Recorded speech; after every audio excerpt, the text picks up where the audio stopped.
It's time to get up and get your day started. It's Sports 56 mornings with Greg Gaston and Eli Savoy on Sports 56 and 98.5 FM. Now, here are your hosts, Greg and Eli. What's happening in Memphis? Unfortunately, another day, another loss to talk about as far as the Memphis Grizzlies are concerned. Grizzlies falling last night to the Golden State Warriors. We will discuss that on the program as we welcome you in to Sports 56 mornings on this Wednesday, April 2nd, 2025. Happy Hump Day to you. Greg Gaston, Eli Savoy, and Elijah Seegers with you. We're broadcasting from the Family Leisure Studios. We are live and local. It's pool time. Well, it's storm time right now, but before too long, you'll be back in the pool, so why not get ready for the pool? 24-foot pool starting at $19.99 installed. Liners starting at $299. That's it. 5-6 person hot tub starting at $69.99. All these great deals are available to you at Family Leisure, 2120 Whitten Road, just north of I-40. All right, let's talk weather here. Very, very windy out there right now. 68 degrees. It's going to warm up to 84. And then later today, the storms will be rolling in, and I'll read right from the forecast. There is an extreme risk of severe weather today, so look out for damaging winds, large hail, and powerful tornadoes. Have a plan and be prepared. So, again, be prepared. 64 degrees for your low tonight, and again, we are going to get hit with weather. It just depends on how bad it is. Then you're looking at tomorrow. Continued rain, thunderstorms with a high of only 69 tomorrow, then back up to 84 on Friday with more rain on Saturday. Sunday, cloudy. Maybe the rain goes away finally. The high Sunday is only 56 degrees. So, in other words, it does not look great as far as the weather is concerned, and it doesn't look great for the Grizzlies right now that we'll talk about in a second. Jerry Palm's going to join us at 8:25 from CBS Sports, CBSSports.com. Matt Moore at 9:05 from the Action Network on all things NBA. Parth Upadhyay at 9:25 on Memphis Tigers basketball. There is a lot going on as far as that is concerned, with Penny trying to put together his roster for next season. The news yesterday about FedEx Forum, they will decrease their capacity, and some news on tickets. We'll do all that on the program today. We got some football news to get into as well, some baseball news. The Dodgers win again. Again, I think they're going undefeated at 162-0. They're now 7-0 on the season. We'll take your calls and texts on the Sissy's Log Cabin listener lines at 901-360-8255. That is your lineup for today. Good morning. Good morning. A lot of sad news. The sad news with the Grizzlies, although there's still time to figure it out. And sad news from the world of entertainment. The passing of Val Kilmer yesterday at the age of 65. A great actor. I know you love Tombstone. As Doc Holliday, he was tremendous. Also, obviously, as the adversary to Tom Cruise before they became buddies in Top Gun. The returned forever Batman movie as he played Batman, and The Doors playing Jim Morrison, just to name a few. Really good leading man, had throat cancer in 2014 and battled that for a long, long time, had not been in good health, but 65, very young, Jim Morrison passing away. Val Kilmer, who played Jim Morrison, passing away. Yeah, he has Doc Holliday, probably my favorite movie character of all time. It was absolutely amazing in that movie, and just a great movie. And yeah, Top Gun, all the others, like he was absolutely fantastic. Certainly sad to see that news that he had passed away. On the local front, Ron Wong. Yeah, I didn't know this story. I heard Wallow yesterday. Very sad to hear of the passing of Ron, who was just a talk about nice guys. Dude just literally would do anything for anybody. He was a staple out at various golf tournaments. Always would set up his grill and be cooking his pork and beef sliders, and He was just one of those guys that, every time you saw him, smile on his face, happy as could be, always helping out everywhere, and certainly sad to hear of that news as well, that Ron had passed away. Yeah, I didn't know until I heard Wolo yesterday, who's on After Us, and I mean, a ball of sunshine, always a smile on Ron's face, and I don't know if people knew this about Ron. Some who certainly knew him understood this, but for those who didn't know him that well, he was an unbelievable fisherman. And so one year at the tournament that we have for the AutoZone Liberty Bowl game, and I think this one was at Colonial. No, not Colonial. At Ridgeway, because we've had it at different places. And Ron's out there, and like you said, he's cooking those sliders up and on. But he was out there fishing when our group went by. And I went over to watch Ron, and he showed me how to, and he just like flicked the wrist. It was in the water. I swear for 3 seconds he pulled it out and there's a fish. I go, that is just like phenomenal.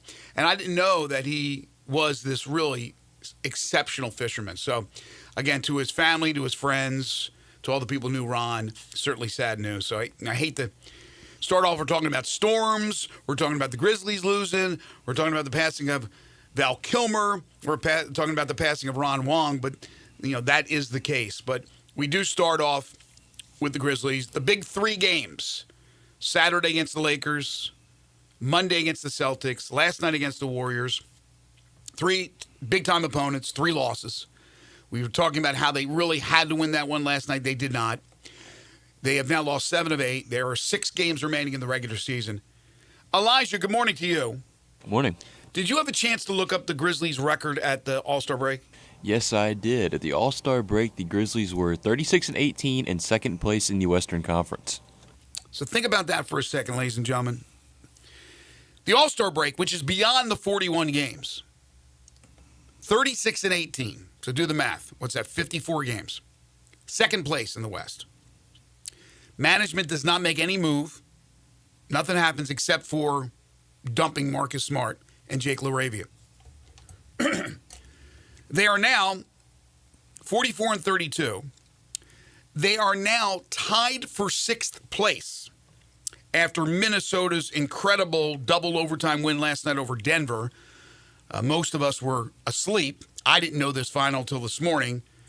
This was despite Nikola Jokic going for 61, 10, and 10, the first ever 60-point triple-double in the history of the NBA.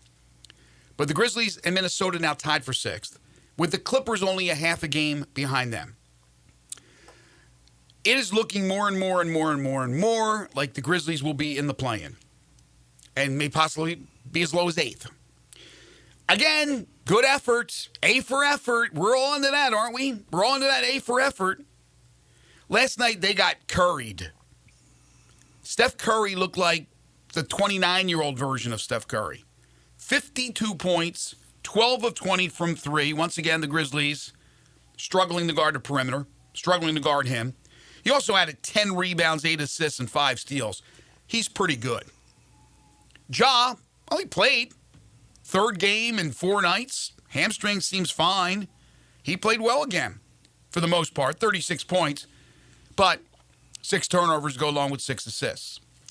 The Grizzlies were leading 120-116 in the 4th quarter. Were outscored down the stretch 18-5. They were outscored overall in the 4th quarter 31-22. 4 straight losses, as I said, 7 of 8. What more can you say, Eli? It is a swoon with a capital S. It is a collapse with a capital C. But the game's not over. The season's not over. But can they figure it out right now? You can't really have confidence that they can. Yeah, it's a lot of the same stuff that keeps happening. Obviously, Curry was in a mode last night. There's not much you can do. I mean, some of those threes he's throwing up are like it's insane. Quite frankly, like ball barely touches his hands and he's got it up and making it from 35 feet and he gets in that mode it's incredible. But the thing was, despite the amazing first half that he puts together, the Grizzlies, you'd think you're like, oh gosh, they're out of this game, but they weren't. They were right there, and then they end up getting the lead. And unfortunately, we've seen a lot of these end of game or fourth quarter kind of collapses where a game just gets away from them. Obviously, the Oklahoma City game, this game, we've seen it others throughout the year with terrible fourth quarter performances and things like that. And I mean, in that final stretch, they got open look after open look, and they just could not make a shot. Jaren Jackson Jr. just kept firing and just kept missing. Everybody that threw up a shot kept missing it. They could not find a way to score. They kept getting stops because the Warriors kept missing too, but they just could not score. And then at the end, obviously the Warriors hit a few of those shots and put the game away. Jaren, the foul trouble, and kind of went back to the Jaren of a few years ago. Just can't afford some of the dumb fouls that there's just no reason whatsoever to take. I mean, two of the fouls last night are just dumb. The one, he misses the three in the corner, and as the ball bounces back his direction, he reaches out and just grabs the arm of the defender. I don't remember who was standing in front of him, just grabs his arm. Like, there's just no reason like that. And then the other one where he just comes over and knocks, I believe it was Curry, to the floor in the backcourt, 90 feet away from the basket. And those are like, Jaren's way too valuable to be using fouls, and he's going to get fouls protecting the rim and things like that. He can't be using fouls like that. I mean, that goes back again to the old Jaren when he was constantly in foul trouble because of a lot of dumb fouls like that. The start of that game, obviously they fall down early, and again, Steph out of his mind. It is amazing to me that, the Warriors starting lineup of Draymond Green at center. They're literally starting a lineup where Draymond Green is the center at, I don't even know how tall Draymond actually is. He's probably 6'8". 6'7". You would think, I don't know. I get it. Whatever. It's NBA basketball. These guys are all good. Draymond's a great defender, all this stuff. But Zach Edey has 8 or 9 inches on him. You would think you would just be able to say, everybody get out of the way. Zach, go stand in the middle of the lane. We're going to lob the ball up to you, turn around and dunk it. You got 9 inches on the guy. I don't think they should be able to stop that, quite frankly. And if they do run a triple team or something at him, and they did do that a couple times in the game, then you pass out of it and you will get a wide open look somewhere. Mm-hmm. But they Edey didn't even hardly touch the ball early. And when he did, actually, the one he got it, he tries to jump like a hook shot from 8 feet away. I'm like, gosh, you've got 8 inches on the guy. You don't need to be shooting hook shots over the top of him.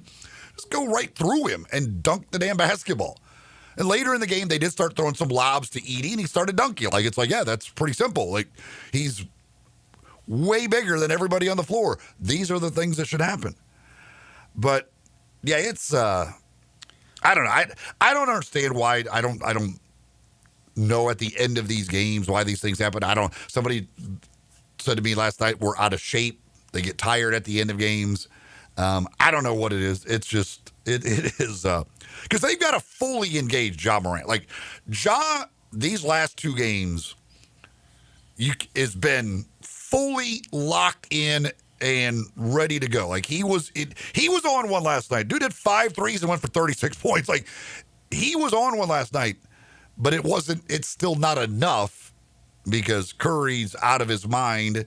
And again, at the end of the game, they just can't figure out a way to make any shots. There's a lot to dissect here. There's a lot. First of all, they continue to get out to slow starts. So I don't know what's going on pregame. Change your routine because they always fall behind. And they come back, but they always fall behind. And they don't finish strong. So they don't start strong, they don't finish strong.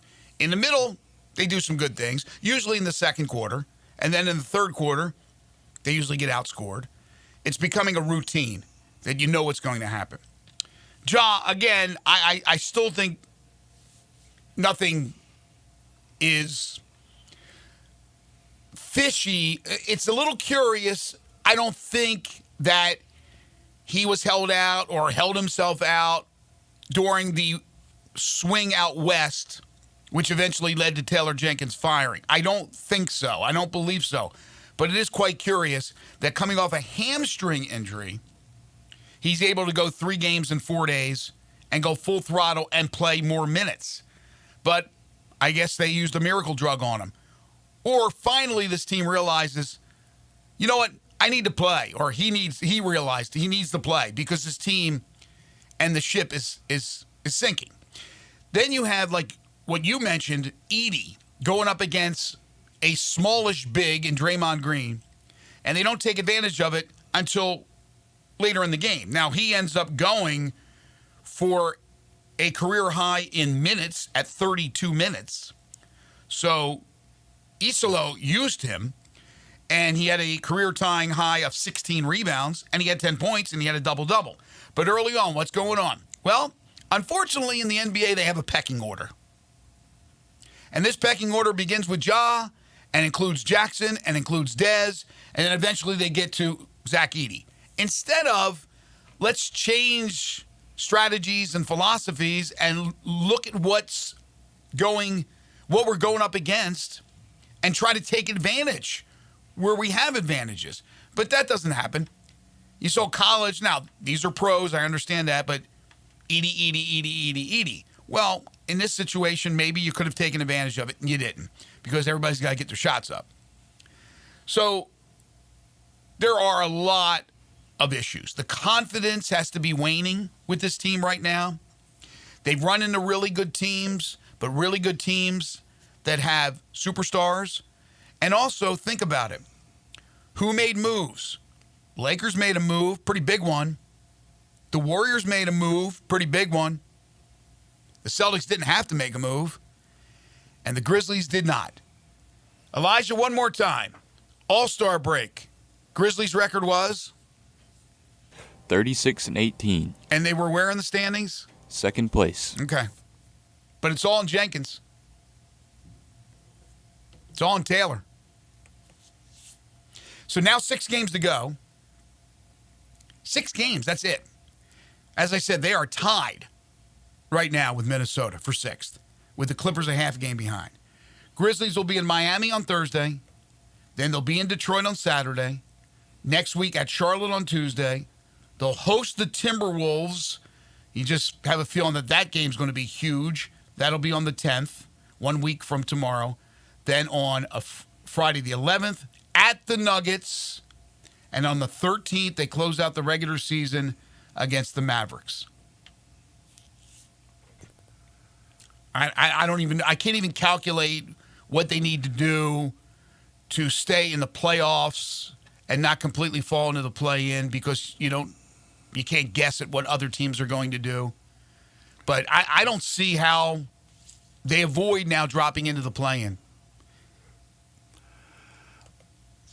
Well, yeah, I mean, and I haven't looked at the rest of Golden State's schedule and the rest of these other schedules here now. But, they don't. Minnesota is the only one they have the tiebreaker against amongst those teams because with that win last night, Golden State wins the season series.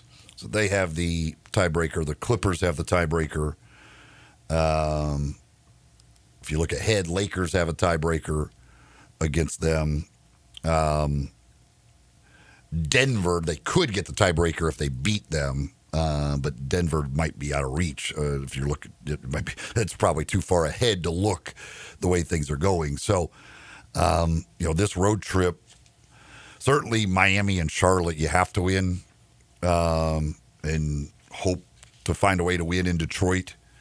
But it's, obviously I don't know. I think Russell Westbrook must hate the Grizzlies for that last 10 seconds he pulled off last night in that game. I don't even know what. Like that's as bad a 10 seconds worse than you can have in a basketball game as you can ever see. I don't even know what in the world Russell Westbrook was thinking at the end of that game last night. But apparently he must want Minnesota to pass the Grizzlies in the standings as well.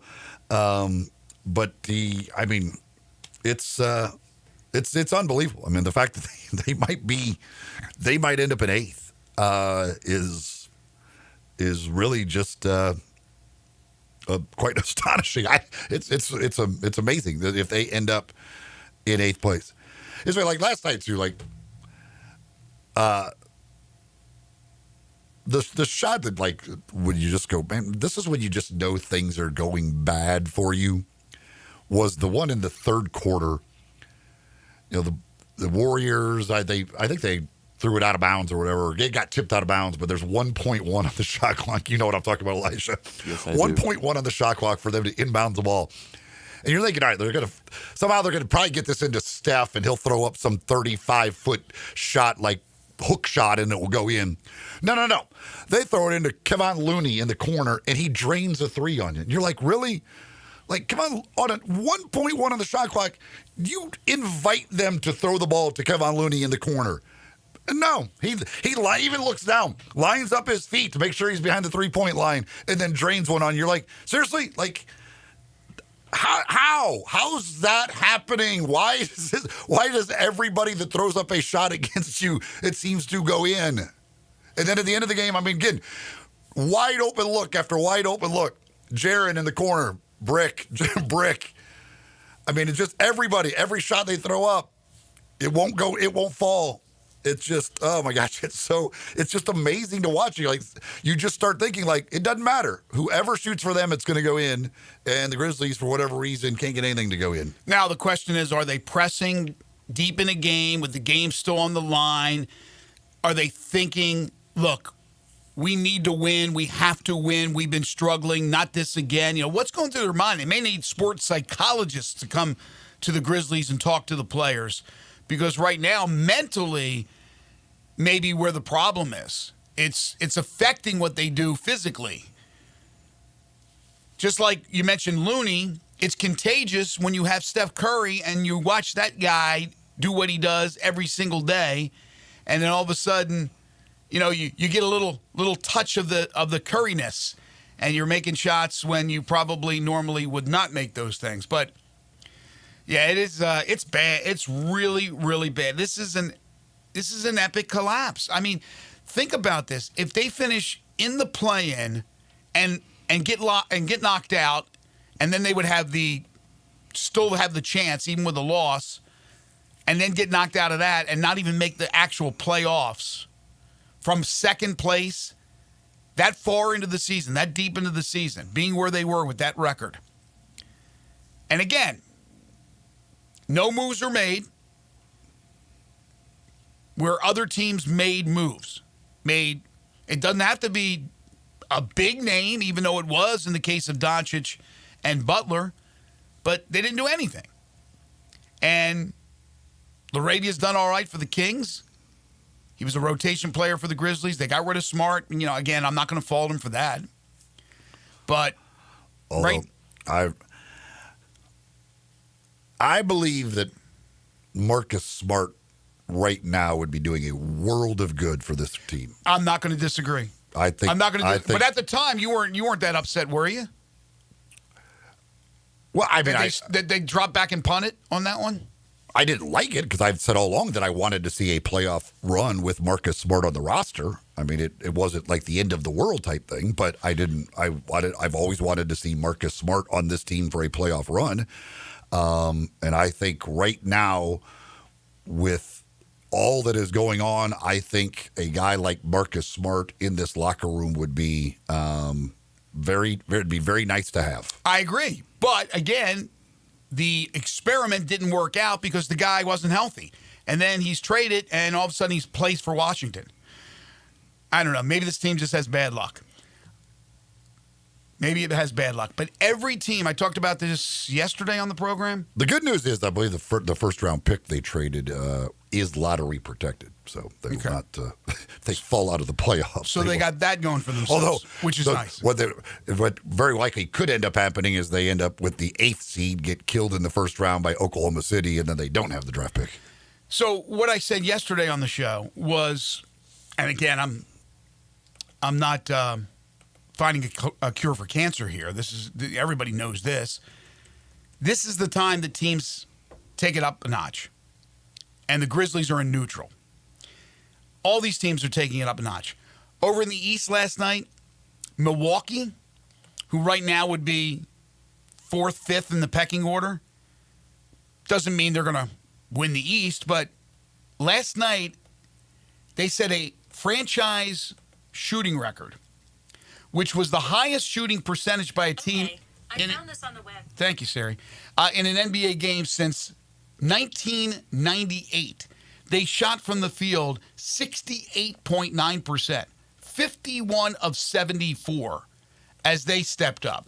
Everybody is going into a different gear, but the Grizzlies. I also read yesterday, and I'm trying to remember. They also have the benefit of playing Phoenix's.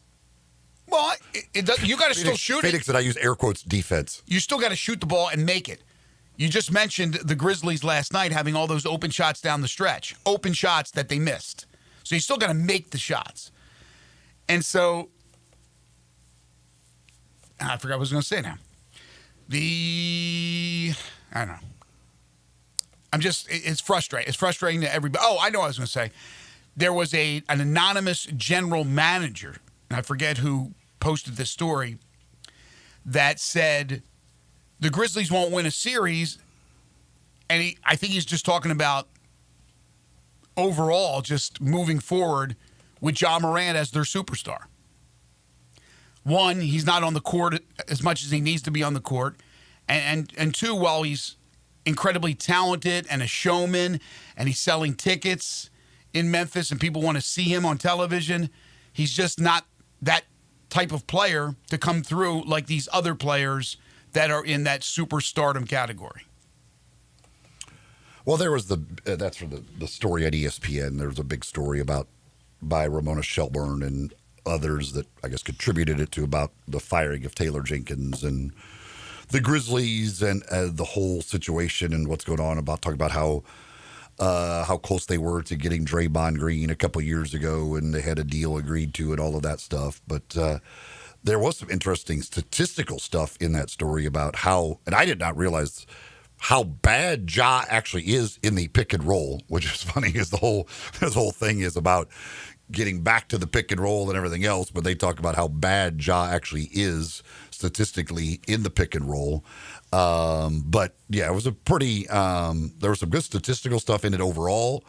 But yeah, a lot of stuff about just where things are and the whole crazy situation that currently is the Memphis Grizzlies, and comments, yes, from other GMs and other stuff in there. Good reporting, as usually, from Ramona Shelburne. She's very good at that stuff. But the whole situation with Noah LaRoche and Isolo and all of that type stuff. So it's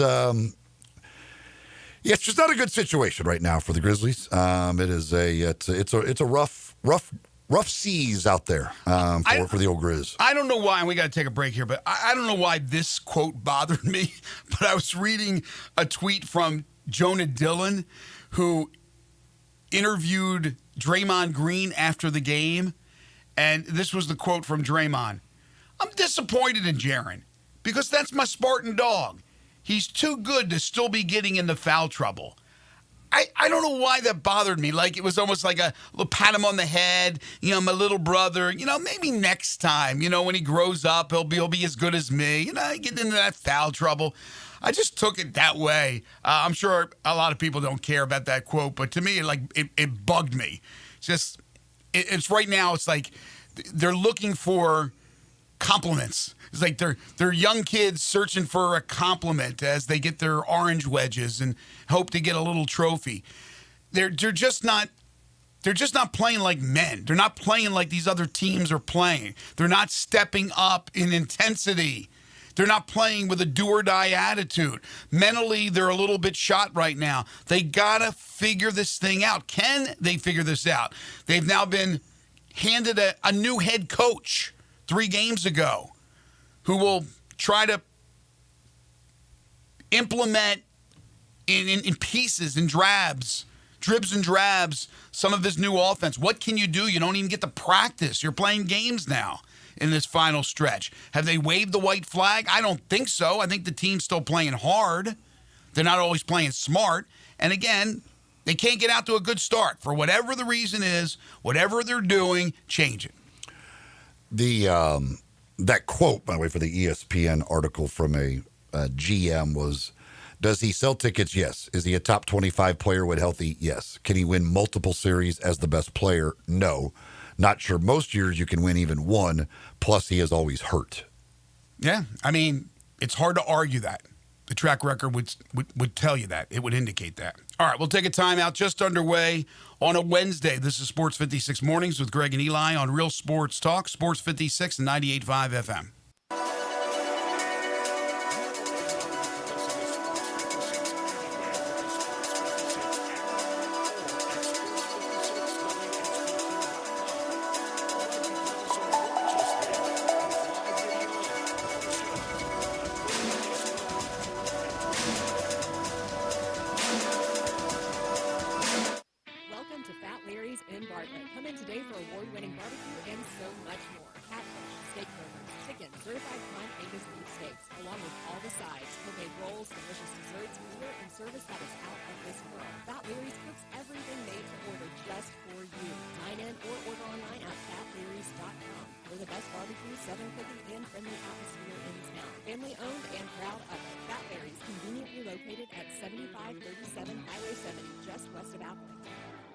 Gary York, I'm the service director of Lexus in Memphis. Our service department wants to be more than just a place where you get your oil changed.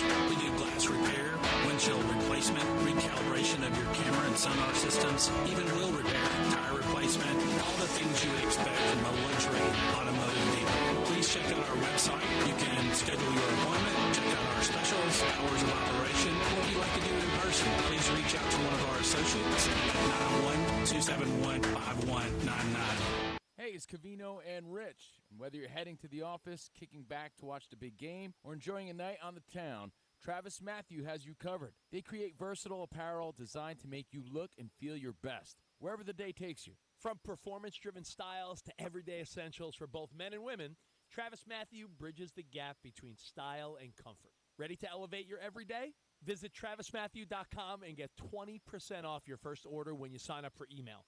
That's TravisMatthew.com. Showboats fans, the boats are back in action with a 1:30 kickoff on Saturday, April 12th at Simmons Bank Liberty Stadium as they take on the Houston Roughnecks in a special Memphis wrestling-themed game, the Showboats Showdown. Come see all the football action of the UFL and enjoy wrestling matches pregame and a special halftime main event. More football, more wrestling, more Showboats. Get your tickets today at UFLShowboats.com. That's UFLShowboats.com. Go Boats!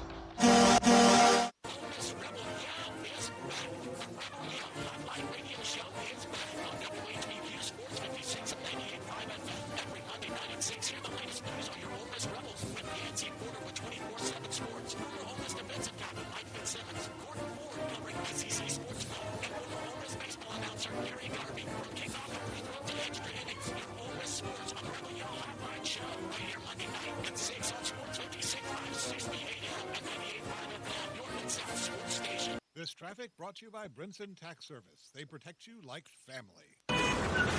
Sports 56 traffic.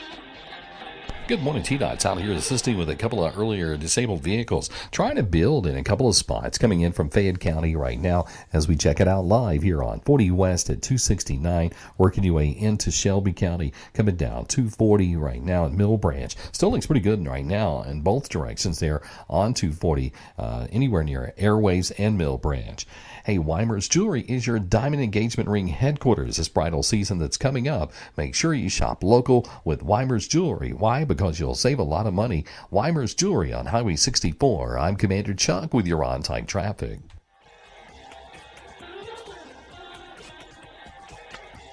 Now back to Sports 56 Morning on Sports 56 and 98.5 FM.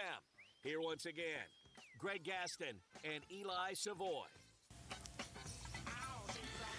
I've been reading the quotes from some of the Minnesota Timberwolves players last night after that double overtime win against Denver. Just Julius Randle, things he's saying about Jokic and Anthony Edwards. He said, that might have been the best game of my life I've been a part of. Nikola Jokic, bro, oh my God. Again, a 60-point triple-double in a loss. 10 rebounds, 10 assists, 62% from the field for Nikola Jokic. And again, best player on the planet, and he's not going to win the MVP. That's going to go to SGA, and I have no issues with it. Shai Gilgeous-Alexander has been that important to his team, that great a player, and they're running away with the West. So I don't have a problem. But Jokic, any other season, it's almost like the LeBron syndrome. You take it a little bit for granted. Could have won some other MVPs, certainly along the way. Jokic is in that category where, yeah, I mean, we can't look at it as a ho-hum triple-double. He's putting up a lot of triple-doubles. That one was special. But, yeah, I still think SGA will end up getting the MVP award. So back to the Grizzlies, where Steph Curry went off last night with 52 points. And this is pretty mind-boggling. The last time the Grizzlies were here, the Warriors were here to play the Grizzlies, Steph Curry was held to 2. I remember that game. I was at that game. 2 points. Wasn't at this one. 50 more points than that last game. Keith is dialed in on the Sissy's Log Cabin listener lines. Good morning, Keith. Yes, Greg. I don't understand how you let one man beat you, being the best basketball athletes in the world. How in the world do you let Steph Curry score 52 points? I don't understand, Greg. Yeah, it must be harder than we think, because that was the goal, to slow that guy down, to try to stop him. But first of all, some of those shots, like he is extremely well guarded. He just makes some shots that are ridiculous. And some of them, they run beautiful offense at times that get him wide open looks. But then others, yes, the Grizzlies just like to leave guys wide open at the 3-point line. He almost scored half of Golden State's points. Well, not quite. They had 134, but he's still had an awesome game. Yeah, a third. There you go. But that's Steph Curry, Keith. I mean, he's the greatest shooter to ever play the game. And Eli's right. Even when he's covered, he's able to get shots off, and they do run a lot of sets to make sure that he's open, double screens, things of that nature. And there's guys that are willing to sacrifice and be those type of players that don't have to score 30 a game. Draymond Green, love him or hate him, that guy has been so big for Golden State over the years to really help Steph Curry to do the dirty work. Thank you, Keith. Appreciate the phone call. If you want to follow up, Keith, 901-360-8255. Yeah, for Grizzlies fans, it was really disappointing. But they got to see, for 3 games in 4 days, some of the great players in the NBA. And this is a star-studded league. So it's a shame that there's a lot of fans of those teams, and those fans came to watch those teams and fans of those individual players, but I'm sure that's the case all around the NBA. Yeah, I mean, wherever Steph goes, wherever LeBron goes, I mean, people show up. I mean, where Ja goes, people show up to watch Ja. They're wearing Ja jerseys and all that. I mean, it's, the team, there was the comments about all the Celtics fans and the Let's Go Celtics chant at the end, all that type stuff. But last night, it was, because the NBA is a little bit of a weird beast in this way. There was a lady sitting right in front of me who is wearing a Ja Morant jersey. Called a jersey. Mm-hmm. Her and her husband both were wearing Ja Morant shirts. But Steph hit that first 3, which was a bit of a crazy 3. She was going crazy. I mean, she's a Grizzlies fan, but she wants to watch Steph do his thing. Like, that's the NBA. The NBA people love the superstars. They love to see the superstars, and they'll come. I mean, I can't imagine how many Steph Curry jerseys there were last night. They were all over the place. Like, times you're walking through the concourse, you think you are at a Warriors home game. It's just Steph Curry jerseys absolutely everywhere. Again, one of the most there right now, and have been now for the past, 10, 15 years, one of the most popular brands in the league. You literally just had probably right now the 3 most popular brands in the league come into the building over a 4-day stretch. Yeah, and we see it with other sports. I don't think we see it as much as we do with the NBA, but there are certainly, I would imagine, and I'm not talking about the fans of the team. Let's say the Dodgers are playing in Milwaukee. There's going to be some Dodgers fans out there, and there's going to be some Shohei Ohtani fans. But even the Brewers fans who are rooting for their Brewers are going to appreciate when Shohei Ohtani hits one 450 feet. Dwayne is next on the Sissy's Log Cabin listener lines. Hey, Dwayne. Hey, what's going on, guys? Hey, did anybody pay attention, man? The score was like 96-94 for like 3.5 minutes. And every shot the Grizzlies took was a jumper. The ball never got inside to eat. And he had Green. I'm taking my chance if Green guards him 3 feet from the basket. He just don't touch the ball. There's no set ran for him. It's like, hey, Jaron comes down, he hit 1-3, comes down, a wide open lane to the basket, he stops and just pulls up. Misses everything. I mean, everything they shot for like a 3-minute stretch was a jump. If you can't do that with a 2-point game, you got to get a basket, no matter what it is. And I think that's what gets us in trouble. A lot of times to have opportunities to do something other than shoot jumpers, but they just say, you know what, it's so close, I'm going to try to break it wide open. No. Let Edie touch the ball. I'm sorry, if that guy's not touching the ball 2 feet from a basket with a guy 6'8" on him, we're in trouble. Yeah. We are definitely in trouble. It's ridiculous to have you guys go through a 3-minute stretch of a 2-minute game, a real 2-minute game, and it never goes inside. Y'all went inside one time, and it spun out like 800 times around the rim.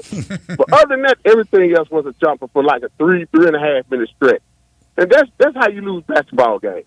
You need to keep pressure on the team, whether it's a 2-pointer, a free throw, or what. You can't just say, hey, I just want to get the 3. I just want to get the 3. And then Jaron comes in and fouls out, of course. And that don't help. You know what I mean? It really don't help you till he fouls out. Dwayne. Thank you, my friend. Appreciate the phone call. You look, Jaron was a +5. So last night, which, again, the 2 stupid fouls you just can't take. Edie was a +13. In a 9-point loss, he's +13. But again, I will say this: Isolo after the game said, apparently we did not present the game plan correctly or whatever, but basically said that they came out and did not do what the game plan was. Maybe the game plan was that they were supposed to get the ball to Zach Edey right off the bat and show Golden State that you cannot try and guard him with a 6'8" guy. I don't know. Because Isolo said afterwards that they did not execute the game plan at all. And he said, we have to do a better job of presenting that to them or whatever. Did he really? He threw him under the bus? Well, he said his team didn't execute the game plan? He said, we didn't do what he said, we have to get better at presenting the game plan or something. And he said that after. So, I don't know what that game plan was. He may have been talking about the defensive side of the ball. I don't know. But it may have been that we wanted to get the ball. I have no idea. I do like that Isolo cut down the rotation, more minutes for the starters. He only played 4 off the bench, but Bagley played 3 minutes. So really, he had an 8-man rotation, and that included Kennard. This time, he got all 3 shots. But if math serves me correct, my math, 0 shot attempts, 1 shot attempt, and 3 shot attempts in the last 3 games against all these good teams. He had 4 total shot attempts. That ain't going to cut the mustard. The other 2 guys were Aldama and Pippen, and they've been playing very well and played well again. But the starters played. Jackson played 31, Wells played 30, Edey played 32, Morant played 33, Bain played 35. Was Vince Williams hurt? Yeah. Okay. Well, he was ill. I think it was illness. He was ill? Okay. But, again, more minutes and not as deep with the rotation. Arthur checks in, says Steph looked like he remembered the last time they were in Memphis. Mm-hmm. He said after the words he really didn't even remember that. Now, that's what he says. Whether that's true or not, I don't know. I don't think it was about the last game in Memphis. I think that he's a guy in this team, because they've been through it a million times and won championships. They understood the urgency of that game. They understood that it was to get him into 5th place. They understood it was to win the tiebreaker with the Grizzlies.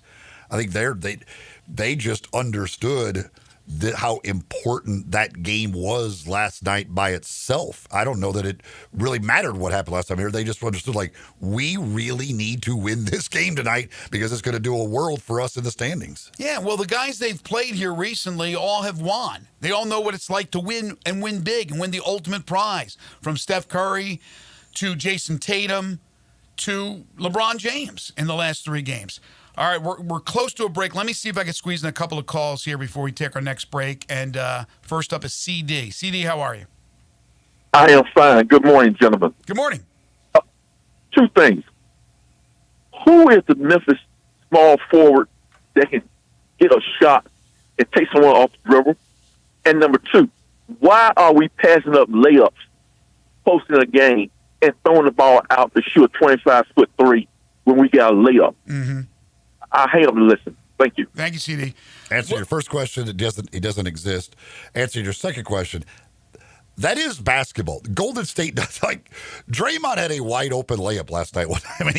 Like, guys in basketball today will just pass up layups to try and get a 3. If you're that good a 3-point shooting team, yes, but they're not. If it's the Boston Celtics, absolutely. Joe is next. Hey, Joe. Hey, guys. I was just wondering if you can think of any recent scenario or within the last 25 years where a team was in second. I think the Grizzlies were 35-16 around early, just before the All-Star break. They're 9-16 since, which if you multiply that out proportionally is like 29.5 wins. To where, I mean, if they end up in the 7-8 spot, there's a real. If we have to play Sacramento, let's say we lose that, play Sacramento or Dallas at home, we just are not connected enough on defense where anybody can beat us on any given night. The communication is terrible. You think about how great it was with the Grizzlies, Gasol calling it out, and they always kind of knew where to be. The other thing would be the move since the All-Star break. I would love to have Marcus Smart and Jake LaRavia right now. Just have some bodies, some guys that can defend. Thanks, guys. Thank you, Joe. Yeah, hindsight's 20/20, but yeah, we talked about the numbers, their record at the All-Star break, and where they are now. All right, one more real quick goes to Mike. Hey, Mike. Hey, it's going to be a bad night when your 7'4" center gets out jumped at the start of the game by a 6'8" guy. There's a few people that pointed that out last night when I was yelling about why don't they give the ball to Zach Edey. They're like, well, hell, he lost the tip. So. One thing to me, it just seems like they don't get rebounds. I mean, when it's a key rebound, the other team tips the ball away, gets the ball, takes the ball away from them. Mm-hmm. They're just not physically tough, or maybe mentally tough. I think both, Mike. Thank you for the call. Appreciate it, man. Jarvis just texted me, and he said, Gigi is that guy. Right now, Gigi's not that guy. No, Jarvo, he's not until he can prove. I mean, last year, in a season in which the Grizzlies threw up like 32 different guys, there was all kinds of injuries. Teams were playing the Grizzlies. They didn't have to put an effort out there because they were so bad, decimated by injuries now. And Gigi looked really good. He's talented. There's no question about it. But you watched him a lot this year with the hustle, called those games. He's got a long way to go to be that guy. Gigi has the ability to be that guy. Right. Nobody's arguing that. Right now, he's just not ready. Like it's certainly not ready to be out there with these guys. And I mean, if he was ready, he'd be playing. As he told us in the post, he's like he's still trying to process the idea of not being a scorer. Like he's been a scorer his whole life. Like that's what he does. And so, but that's not his role here. On the defensive end, it's an absolute disaster when he's out there. So, Gigi, hopefully he develops and becomes that guy, and he certainly has the physical tools to be it. But right now, they just don't trust, and you really can't trust Gigi out there right now. He's young. He's extremely talented. He's got a long way to go. Hopefully he'll get there. I mean, he has a chance to get there. He's that type of an athlete. I mean, that's 20 years old still. Exactly. Corky's Ribs and Barbecue, great option today for lunch, for dinner. Anytime's a good time for Corky's, and they have specialized in catering their entire existence. 4 decades, they will cater any sized event you got coming up, so just contact them. Start you out as low as $7.99 per person for that delicious slow-smoked barbecue. They bring it to you. They set it all up. They take it all down. They take care of it for you. Contact Corky's today, but you can dine in at any of their 4 establishments. Drive-through, no contact delivery, have any of the services. like DoorDash deliver to your home or office. They're located at Poplar Avenue in Memphis, Poplar Avenue in Collierville, Germantown Parkway in Cordova, and Goodman Road in Olive Branch. Lunch specials every day, party packs that start at just $7.49, and it's more than just that delicious barbecue. They have an award-winning catfish plate, tamales, even burgers, and outstanding desserts. It's Corky's Ribs and Barbecue, open for lunch and dinner 7 days a week. You're tuned in to Sports 56 Mornings with Greg and Eli on Real Sports Talk, Sports 56, 98.5 FM. Join the voice of the Tigers, Dave Woloshin, for Wolo and Friends. Weekday mornings from 10 to 11 here on Sports 56 and 98.5 FM. Judging from the crowds, it's clear that Memphis has figured out that Sunrise on Jefferson and Sunrise on Poplar are the best places in Memphis to get a hot, fresh breakfast or a tasty, delicious lunch. Yes, there is always a crowd at both Sunrise locations, but because it is policy at Sunrise to get you your food as quickly as possible, you'll never have to wait long to get a seat or to get your food. Speed and quality are the two most important things to every Sunrise employee, making sure your experience at Sunrise is one you'll want to talk about. When you switch to Progressive and bundle your home and auto, you could save hundreds, and that's a surprising amount of money. Whoa, that's like farmer's market money. That's like getting a gallon of locally sourced raw honey money. That's certified organic heirloom tomatoes in every magical color except red money. That's let's get 2 pounds of pink oyster mushrooms money. I'm not even sure I like pink oyster mushrooms. Guess it's time to find out, because you could save hundreds when you switch to Progressive and bundle. Then the world is your pink oyster mushroom. Progressive Casualty Insurance Company affiliates and other insurers not available in all states. It's tax season, and by now, I know we're all a bit tired of numbers, but here's an important one you need to hear. $16.5 billion. That's how much money in refunds the IRS flagged for possible identity fraud last year. Here's another 20%. That's the overall increase in identity theft-related tax fraud in 2024 alone. Wow. But it's not all grim news. Here's a good number, 100 million. That's how many data points LifeLock monitors every second. If your identity's stolen, LifeLock has a U.S.-based restoration specialist. They'll work to fix it. Backed by another good number, the $1 Million Protection Package. In fact, restoration's guaranteed or your money back. Don't face identity theft and financial losses alone. There's strength in numbers. And with LifeLock Identity Theft Protection for tax season and beyond. Join now, save up to 40% on your first year with the promo code HERD. Call 1-800-LifeLock or go to lifelock.com. The promo code is HERD, H-E-R-D, for 40% off. Terms apply. Spring is in the air, and that means it's time to get your Choate's AC tune-up. Choate's has proudly served the Mid-South for 67 years, and to celebrate, we're offering our AC tune-up for just $67 per unit. Make sure your system is running efficiently before the summer heat arrives. But hurry, this special offer won't last long. And if you're thinking about upgrading your system, now's the time. Install a new Carrier HVAC system and choose your deal. Up to $2,100 in instant cool cash rebates, 60 months no interest financing, or free air duct cleaning with install. It's time to spring clean with Choate's and enjoy cleaner air, better comfort, and big savings. Call 347-8086 or visit ChoatesHVAC.com to schedule your service today. Turn to the experts with Choate's and let our family serve your family.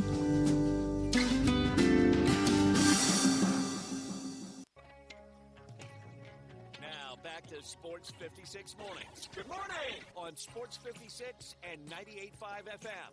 Here once again, Greg Gaston and Eli Savoy. Some text here on the Sissies Log Cabin listener line. Ron says, Edey towered over the Warriors, but the Grizzlies don't run many plays. But then another texter says, why give Edey the ball when he's playing weak in the post? Now, again, there was the one play early in the game. They get him the ball, and he tries the stupid hook shot. I'm like, seriously, like, just go through the guy. You're a monster compared to him. Don't be trying to shoot hook shots. There were also a couple times where he got rebounds and easily could have went back, just right back up. But he brings the ball down and got stripped of it. It's like, just go up with him. I mean, literally, you're only, when you guard that rebound, you're like a foot away from the basket with the ball. Just literally, you got to jump like 6 inches and you can dunk the ball. Just hold it right there, go straight back up with it, and dunk the damn ball. Yeah, I think we have to remember, and I know it's almost a full season. But he is a rookie. And at Purdue, in college, he can do whatever he wanted. He could put it back down on the floor. He could go right up with it. So he's got to adjust to bigger, stronger physical guys, although he's bigger. I do agree with the texter. He has to be stronger. He has to go up there with a purpose. I think he's going to evolve and become better and better and better. He's just too big and too talented. I mean, he's really a good athlete. He shoots some threes every once in a while. They have to utilize him better. I think next season they will. But I do chalk some of that up to he's just made that transition from college to the pros, and it's not as easy as he thinks, and he's going to have to get a lot stronger in the offseason.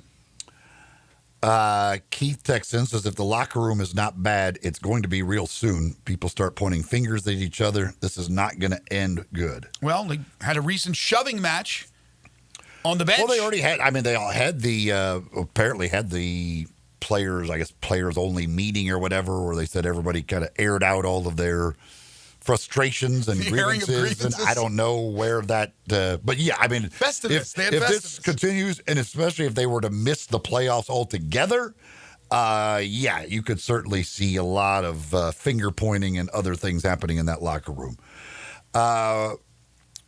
Raider Corey says it's shaping up to be a debacle ending to a promising season. I can't fathom why we still leave guys wide open on the perimeter. We even leave the better shooters wide open. Mm-hmm. Stop helping on defense so much. It looks like a circus on defense, running around all over the damn place. Yeah, we talked about this yesterday, chasing their tail. Why do they double up on somebody who's maybe a 30% three-point shooter, and then they leave the guy open who's 39%? Another texter says, leaving the game last night, I passed a homeless man who said, at least I don't play for the Grizzlies.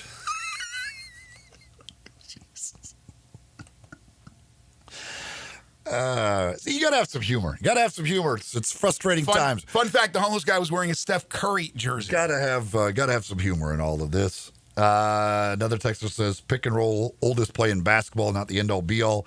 Please force the other team to deal with Edey and other things easily open up. There was one play there that, I don't know, one time where literally they got the ball to Edey right in the middle of the lane, which is great. They sent a triple team immediately at him. He kicked it out, one extra pass, wide open three. And that's what, if that's going to be their game plan, that when you do get the ball deep to Edey, they're going to run three guys at him, you will end up with a wide open shot every single time.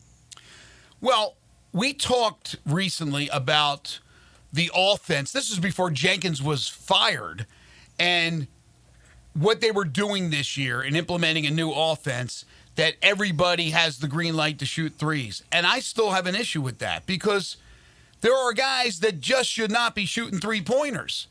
And so you got to make sure it's the right guys. And what drives me crazy is, again, we go back to Luke Kennard.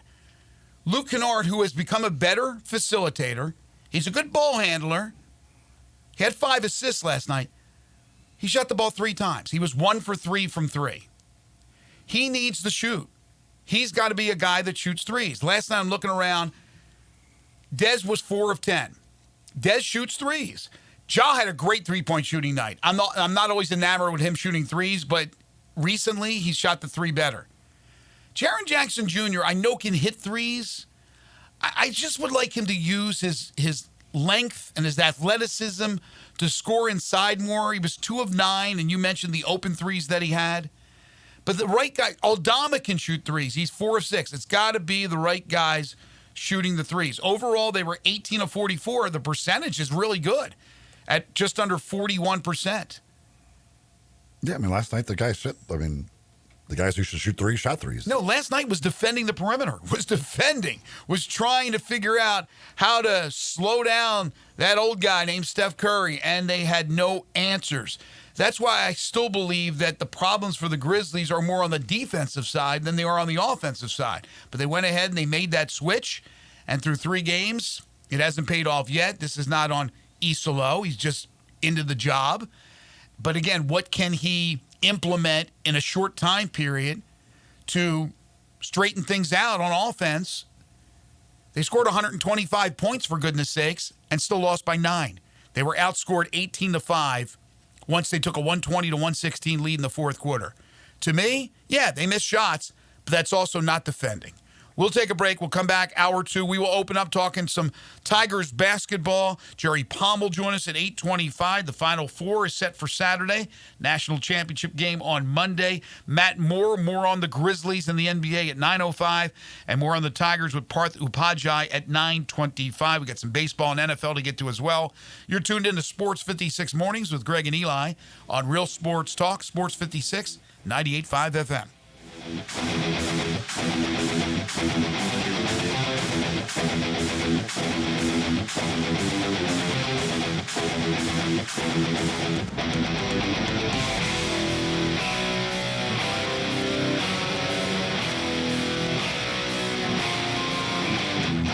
Wally Hatchet serves breakfast all day and Southern comfort food for lunch. Hatchet fans love our huge omelet, breakfast Sammys, scrambles, and chicken and waffles. For lunch, check out the Mississippi pot roast, chicken fried steak, grilled meatloaf are one of our best-selling burgers, lipstick on a cow. Pickup, delivery, and catering are also available. Visit WallyHatchets.com to order online. Wally Hatchets is located at 6439 Summer Avenue and open from 7 a.m. to 2 p.m. Tuesday through Sunday. Wally Hatchets. Count your blessings, not your calories. Hi, this is Troy Five-Ash, owner of Five-Ash Roofing. Did you know there are so many roofing companies in Memphis that I don't even know them all? So that begs the question, which one should you choose? So I thought I'd give you a little background about me. My grandfather was a World War II Marine. My father worked for the University of Memphis for nearly 30 years. My mother, a pianist at Raleigh Baptist Church. Seems like forever. I went to Brownsville Road, Craigmont, and Bartlett High School, class of 81. We support the local school systems, youth athletics, and believe in what St. Jude and Le Bonheur stand for. I'm a Tiger and Grizz fan. The point? Memphis is my home. Five-Ash Roofing will be around if you ever have a problem with the service we provide. Five-Ash Roofing, fair, honest, and ethical, with deep local ties in our community. 367-0050 or memphisroofer.com. Five-Ash Roofing is what we do. We're here for you. Join the University of Memphis Athletic Department as they host the inaugural Power of Girls in Sports Clinic sponsored by FedEx. Held in the Lori Bolton Family Basketball Center Saturday, April 12th, girls 3rd through 6th grade will join Tiger female student athletes and staff to learn life skills, build confidence, and develop a healthy lifestyle while participating in sports. Admission is free and the deadline to sign up is Monday, April 7th. Availability limited to the first 200 girls. Sign up at GoTigersGo.com/PGSC. This traffic report on Sports 56 is brought to you by Palo Windows and Doors of Memphis and the Mid-South Palo Windows. The standard is affordable luxury. Sports 56 traffic. Good morning, T-Dots out here assisting with a couple of earlier accidents. Trying to build already over here now on 40 westbound from, let's say, Germantown Parkway up to Sycamore View Road. It's got a little bit heavier inbound on 385 Billmore Parkway up on that ramp there to 240. All that traffic trying to get past Mount Moriah. Hey, if your yard needs a little bit of help this time of the year, you want to make it healthier and greener, call Lawn Solutions at 867-5626 or simply go online to lawnsolutionsinc.net. I'm Commander Chuck with your on-time traffic.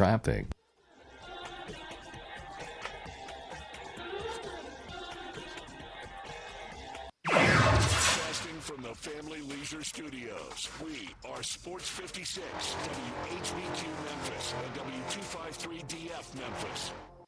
Now back to Sports 56 Mornings on Sports 56 and 98.5 FM. This hour is brought to you by James Gaddis Jewelers. Here once again, Greg Gaston and Eli Savoy. Very good stuff on the Grizzlies that first hour. Thanks for all your calls and texts. We'll talk more Grizzlies later on in the program. We welcome you back to Sports 56 Mornings on this Wednesday, April 2nd, 2025. Greg Gaston, Eli Savoy, Elijah Seegers with you from the Family Leisure Studios. Family Leisure, 2120 Witten Road, just north of I-40. So here's the situation with the weather. Right now it is 72 degrees. It's going to warm up to about 84, but that's not the big story. The big story is that we got some bad weather coming in. It's going to be windy for the most part this morning and this afternoon, then late this afternoon into the early evening hours, and then from here on out, we're going to have a lot of thunderstorms. In fact, there is an extreme risk of severe weather. Look out for damaging winds, large hail, powerful tornadoes. have a plan, be prepared. So that bad weather will continue overnight into tomorrow. And then we're looking at thunder boomers tomorrow and Friday and Saturday and possibly some more rain Sunday before it's just plain old cloudy.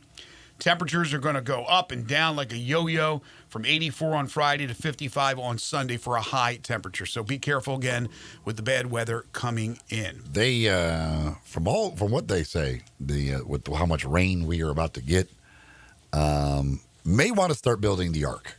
They are talking about historic rainfall over this next 4 days or whatever. Yeah, and really be careful, especially if you're in a low-lying area as far as the floods are concerned. I mean, those streets will flood up real quick, and you try to drive through it. That could be turn around, deadly. don't drown. Somebody once said. Yeah, turn around, don't drown. James Gaddis Jewelers, second-hour sponsor of Sports 56 Mornings.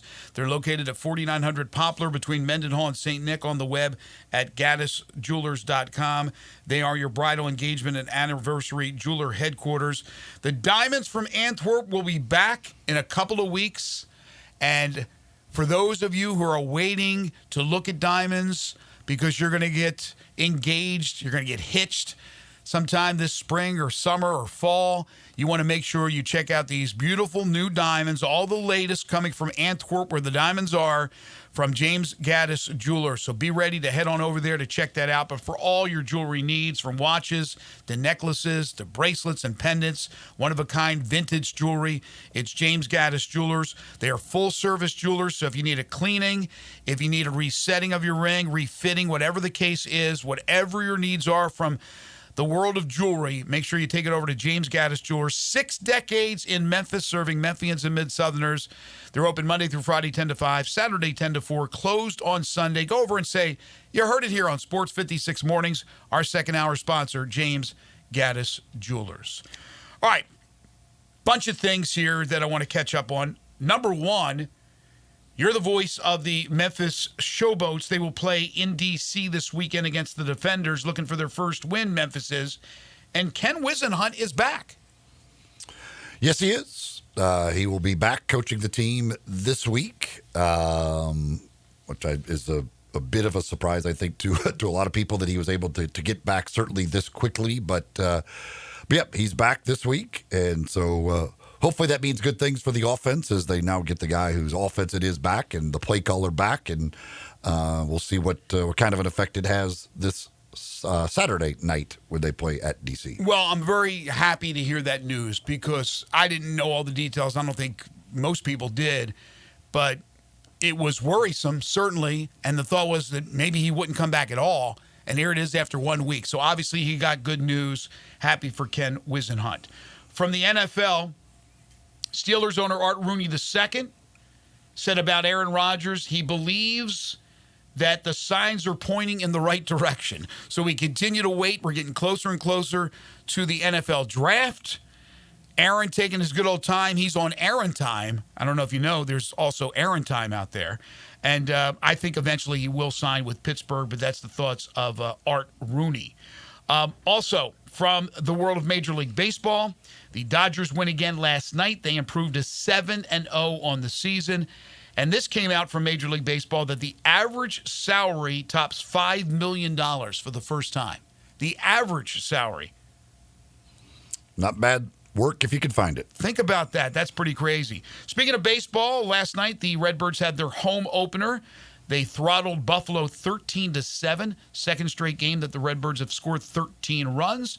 So they're off to a 2-2 start.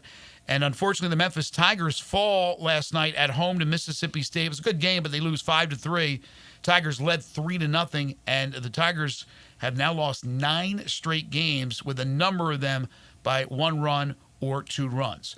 Okay, so big story yesterday afternoon, University of Memphis deciding to cut capacity at FedEx Forum for their games. So they will cut it by about 3,650 seats roughly. So that will move that capacity, as I said, down to 14,470. They'll use a curtain system on both the north and south side of the terrace level. Now, we saw some of that this past season for some of the games.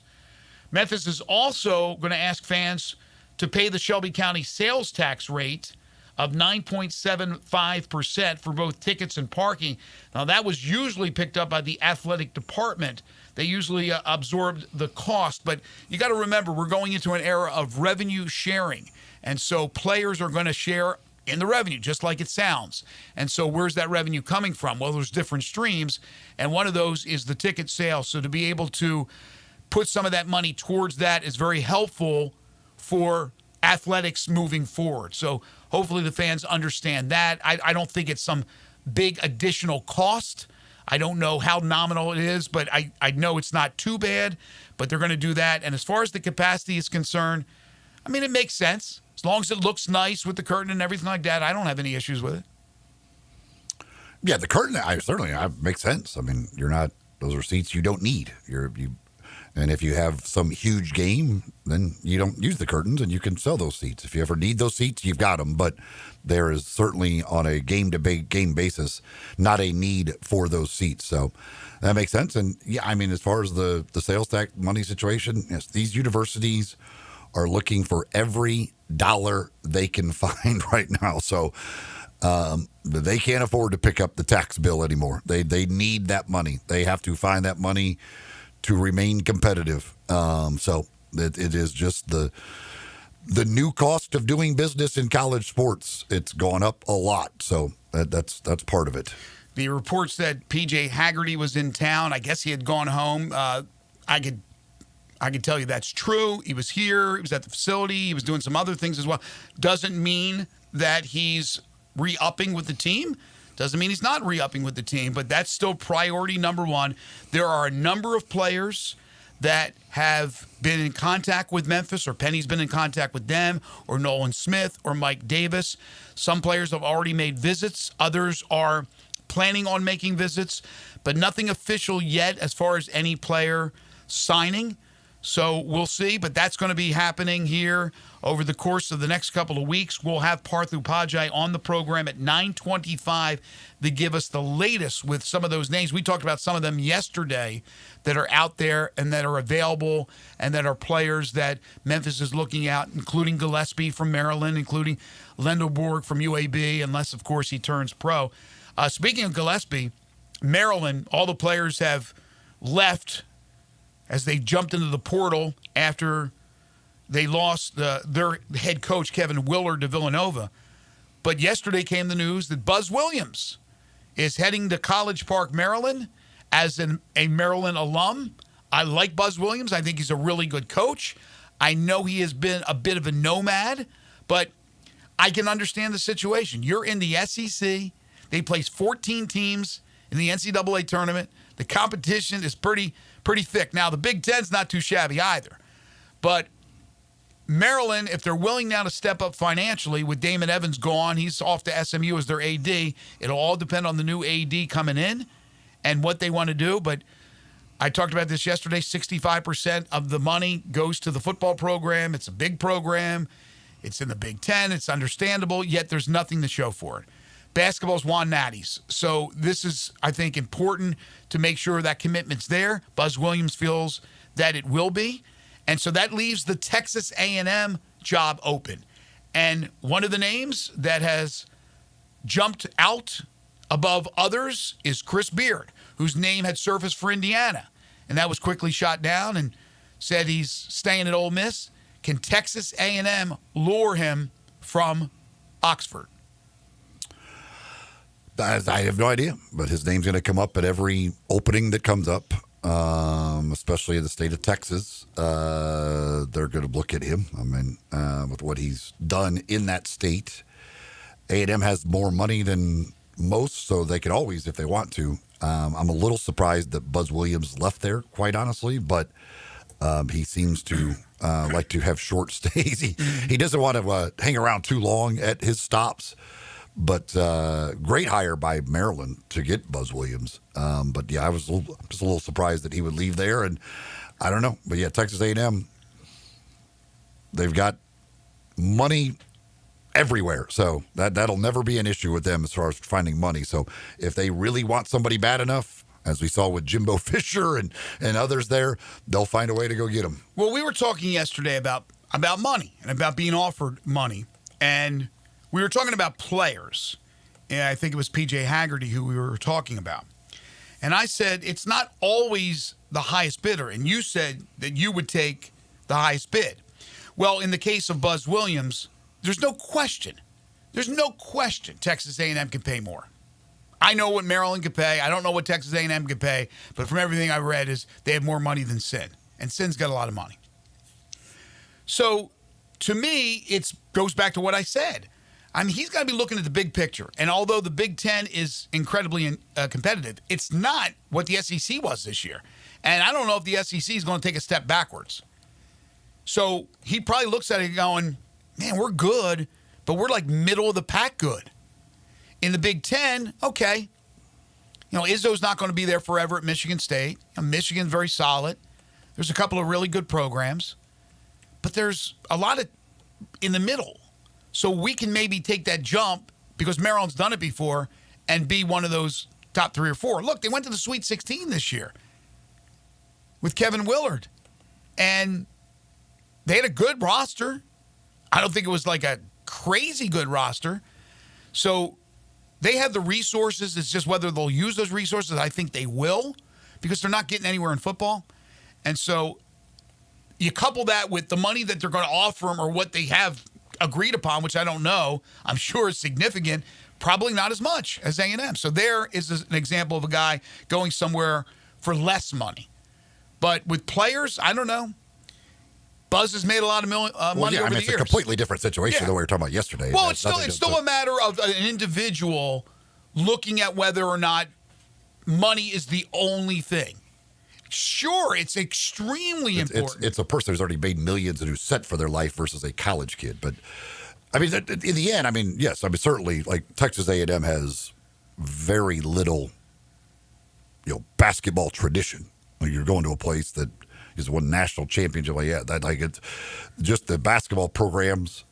And I don't know, he may look at it that the football program at A&M is just too much of an albatross. That could be it too. And just wants to get to a school where, while yes, the board's going to football or whatever, but it's much more of a basketball school than certainly Texas A&M is.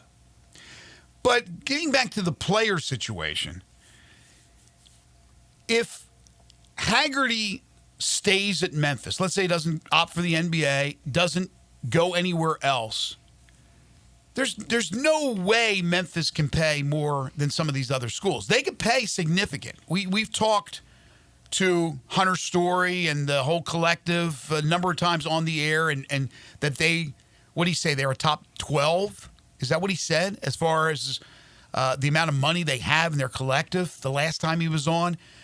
But I can almost guarantee you that there's offers that are going to be higher than the offer that Memphis will have, although significant, to keep him.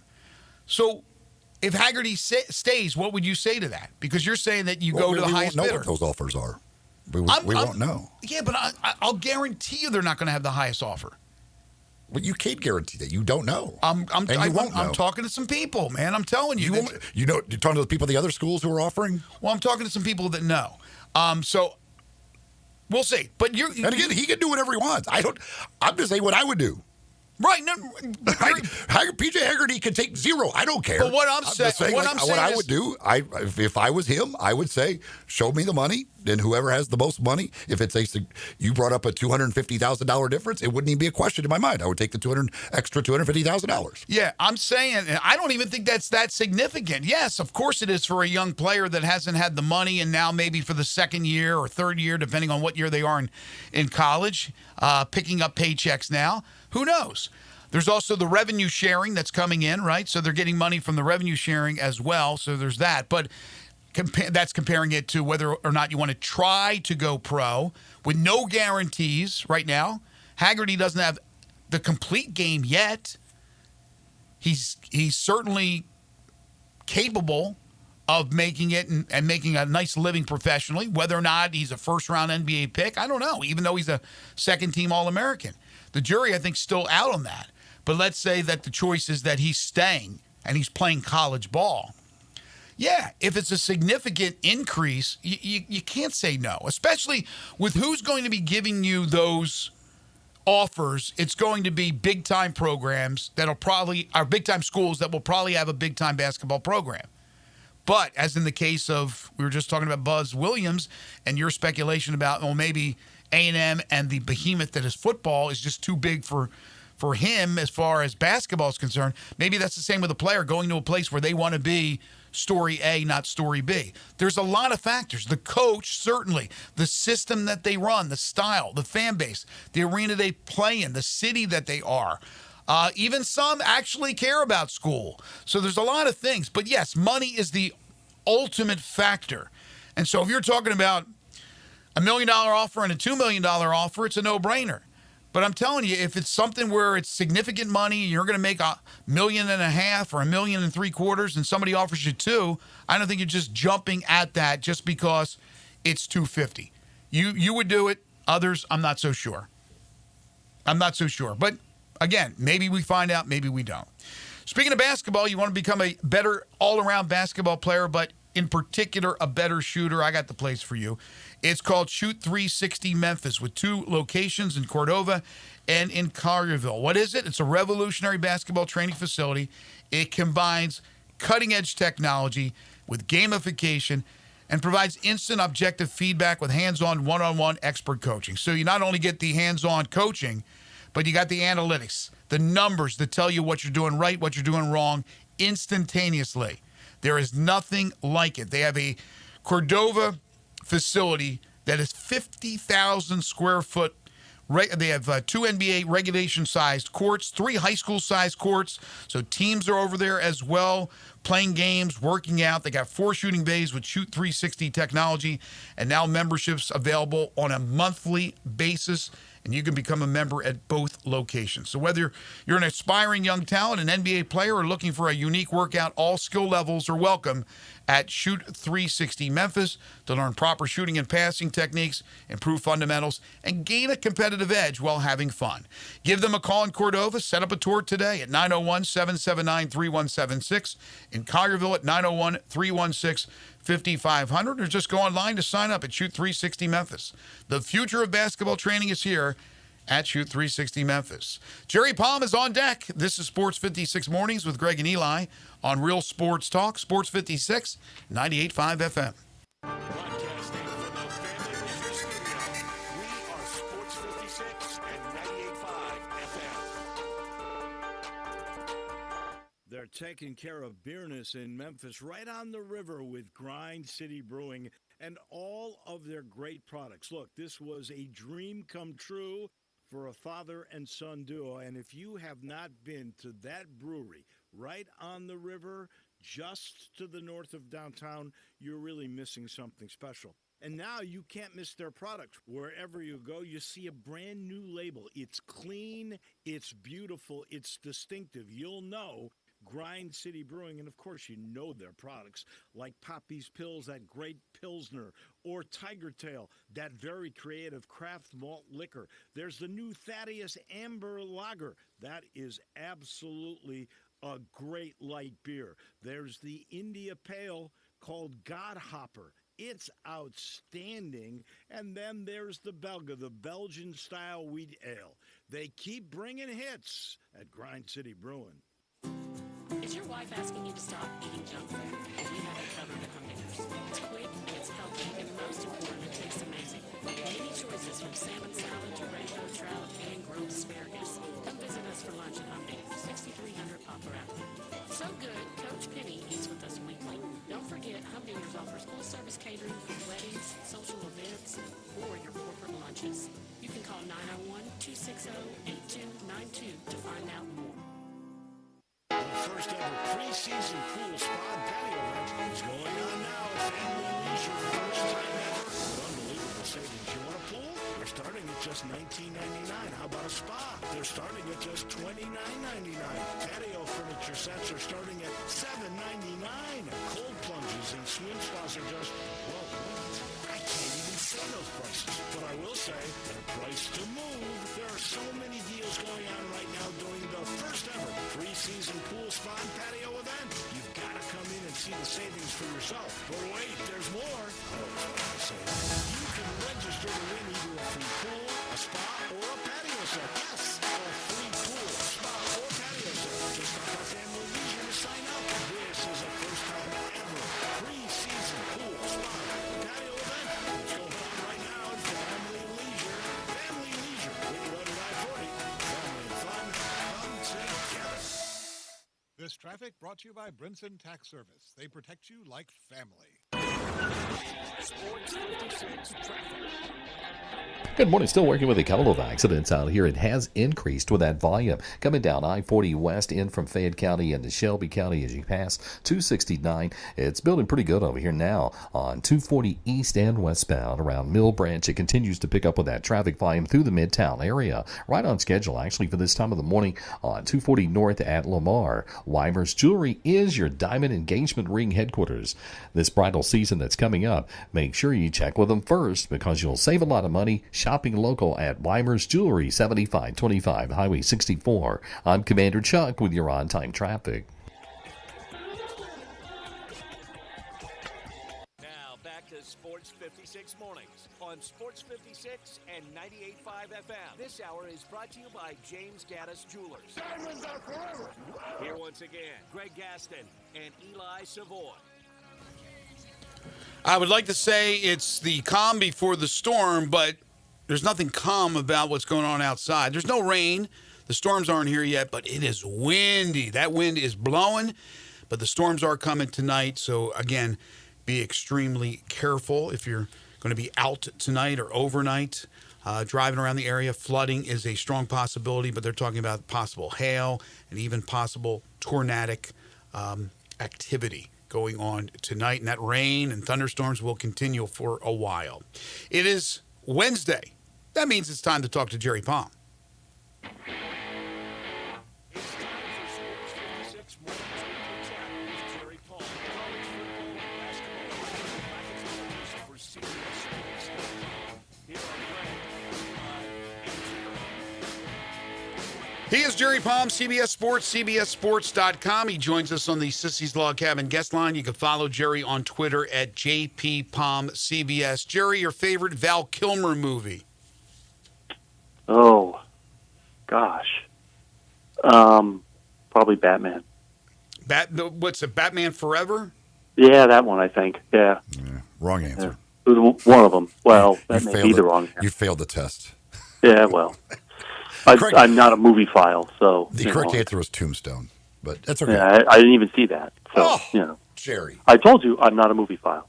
So, that's just, I like the movies, I'll watch the movies, but I'm not watching movies. Tombstone, the only movie I've seen twice in the theater.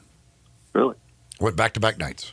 Back-to-back nights? I see, if he was part of Monty Python, then, the answers would be easier. Fun fact. Val Kilmer is part of Monty Python. It's actually a funny thought. would not have really worked very well. Plus, he may not have been born when those guys were active. Fun fact, Doc Holliday doesn't die the second time you go to the movie. Back to back, he lived in the second one. I don't know. I might go Top Gun. He was just a jerk. Oh, yeah, I forgot about Top Gun. I forgot about that.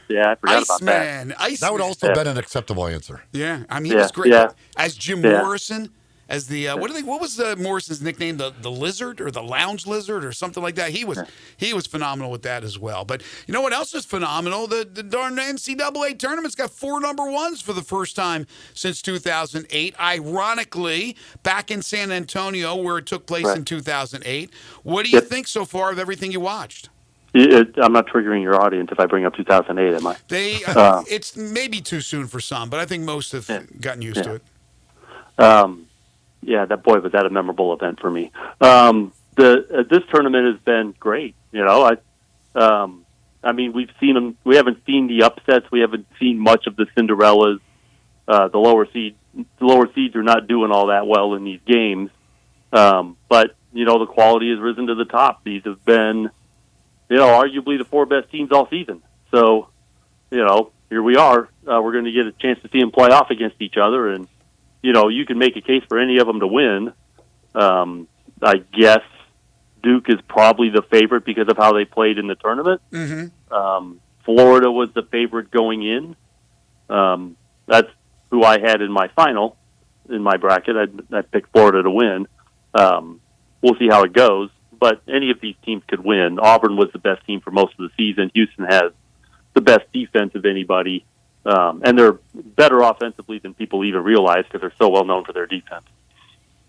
It is funny because, like I said, Auburn ranked number one a lot of the year. Florida played so great. And the overall number one seed as well. Florida played great down the stretch, and everybody coming into the tournament. It was like Florida's the hottest team, and they look like the best team. Duke has just been completely dominant all year. And then there's Houston. Like Houston just kind of gets overlooked in this, but they are so good defensively, and as you said, pretty good offensively this year as well. They just seem to be overlooked in this, but they got Kelvin Sampson and that defense. They certainly got a chance. Oh yeah, defense always gives you a chance. L.J. Cryer's an All-American. I mean, each of these teams has got an All-American, guy. Broom and Flagg and L.J. Cryer and Walter Clayton Jr. for Florida. So, all of those guys are they all first-teamers? I think they are. I think the only first-teamer that didn't make it was Braden Smith. There's not room for all of them, of course. But then Purdue almost beat Houston. So that was, those five players had great tournaments. Four of them are still playing. So you have star power.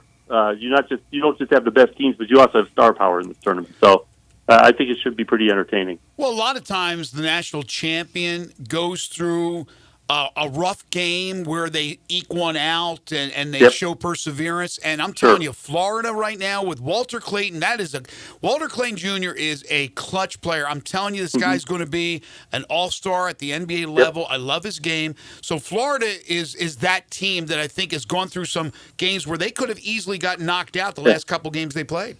Each of them, I think Duke is the only one that hasn't really been challenged.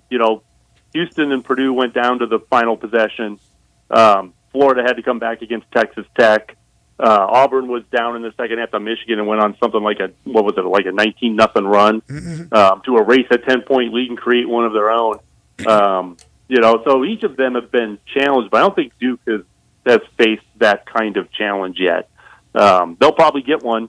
I think Duke and Houston could be really interesting. If Houston can defend those guys. It's funny, you're watching Duke, and Duke has got basically a play that nobody can stop where somebody drives down the lane and throws an alley-oop to the other side of the basket for, I'll watch. I have to butcher his name because I'm good at that. We all butcher his name. He's so good. And they'll run that like 5 or 6 times a game.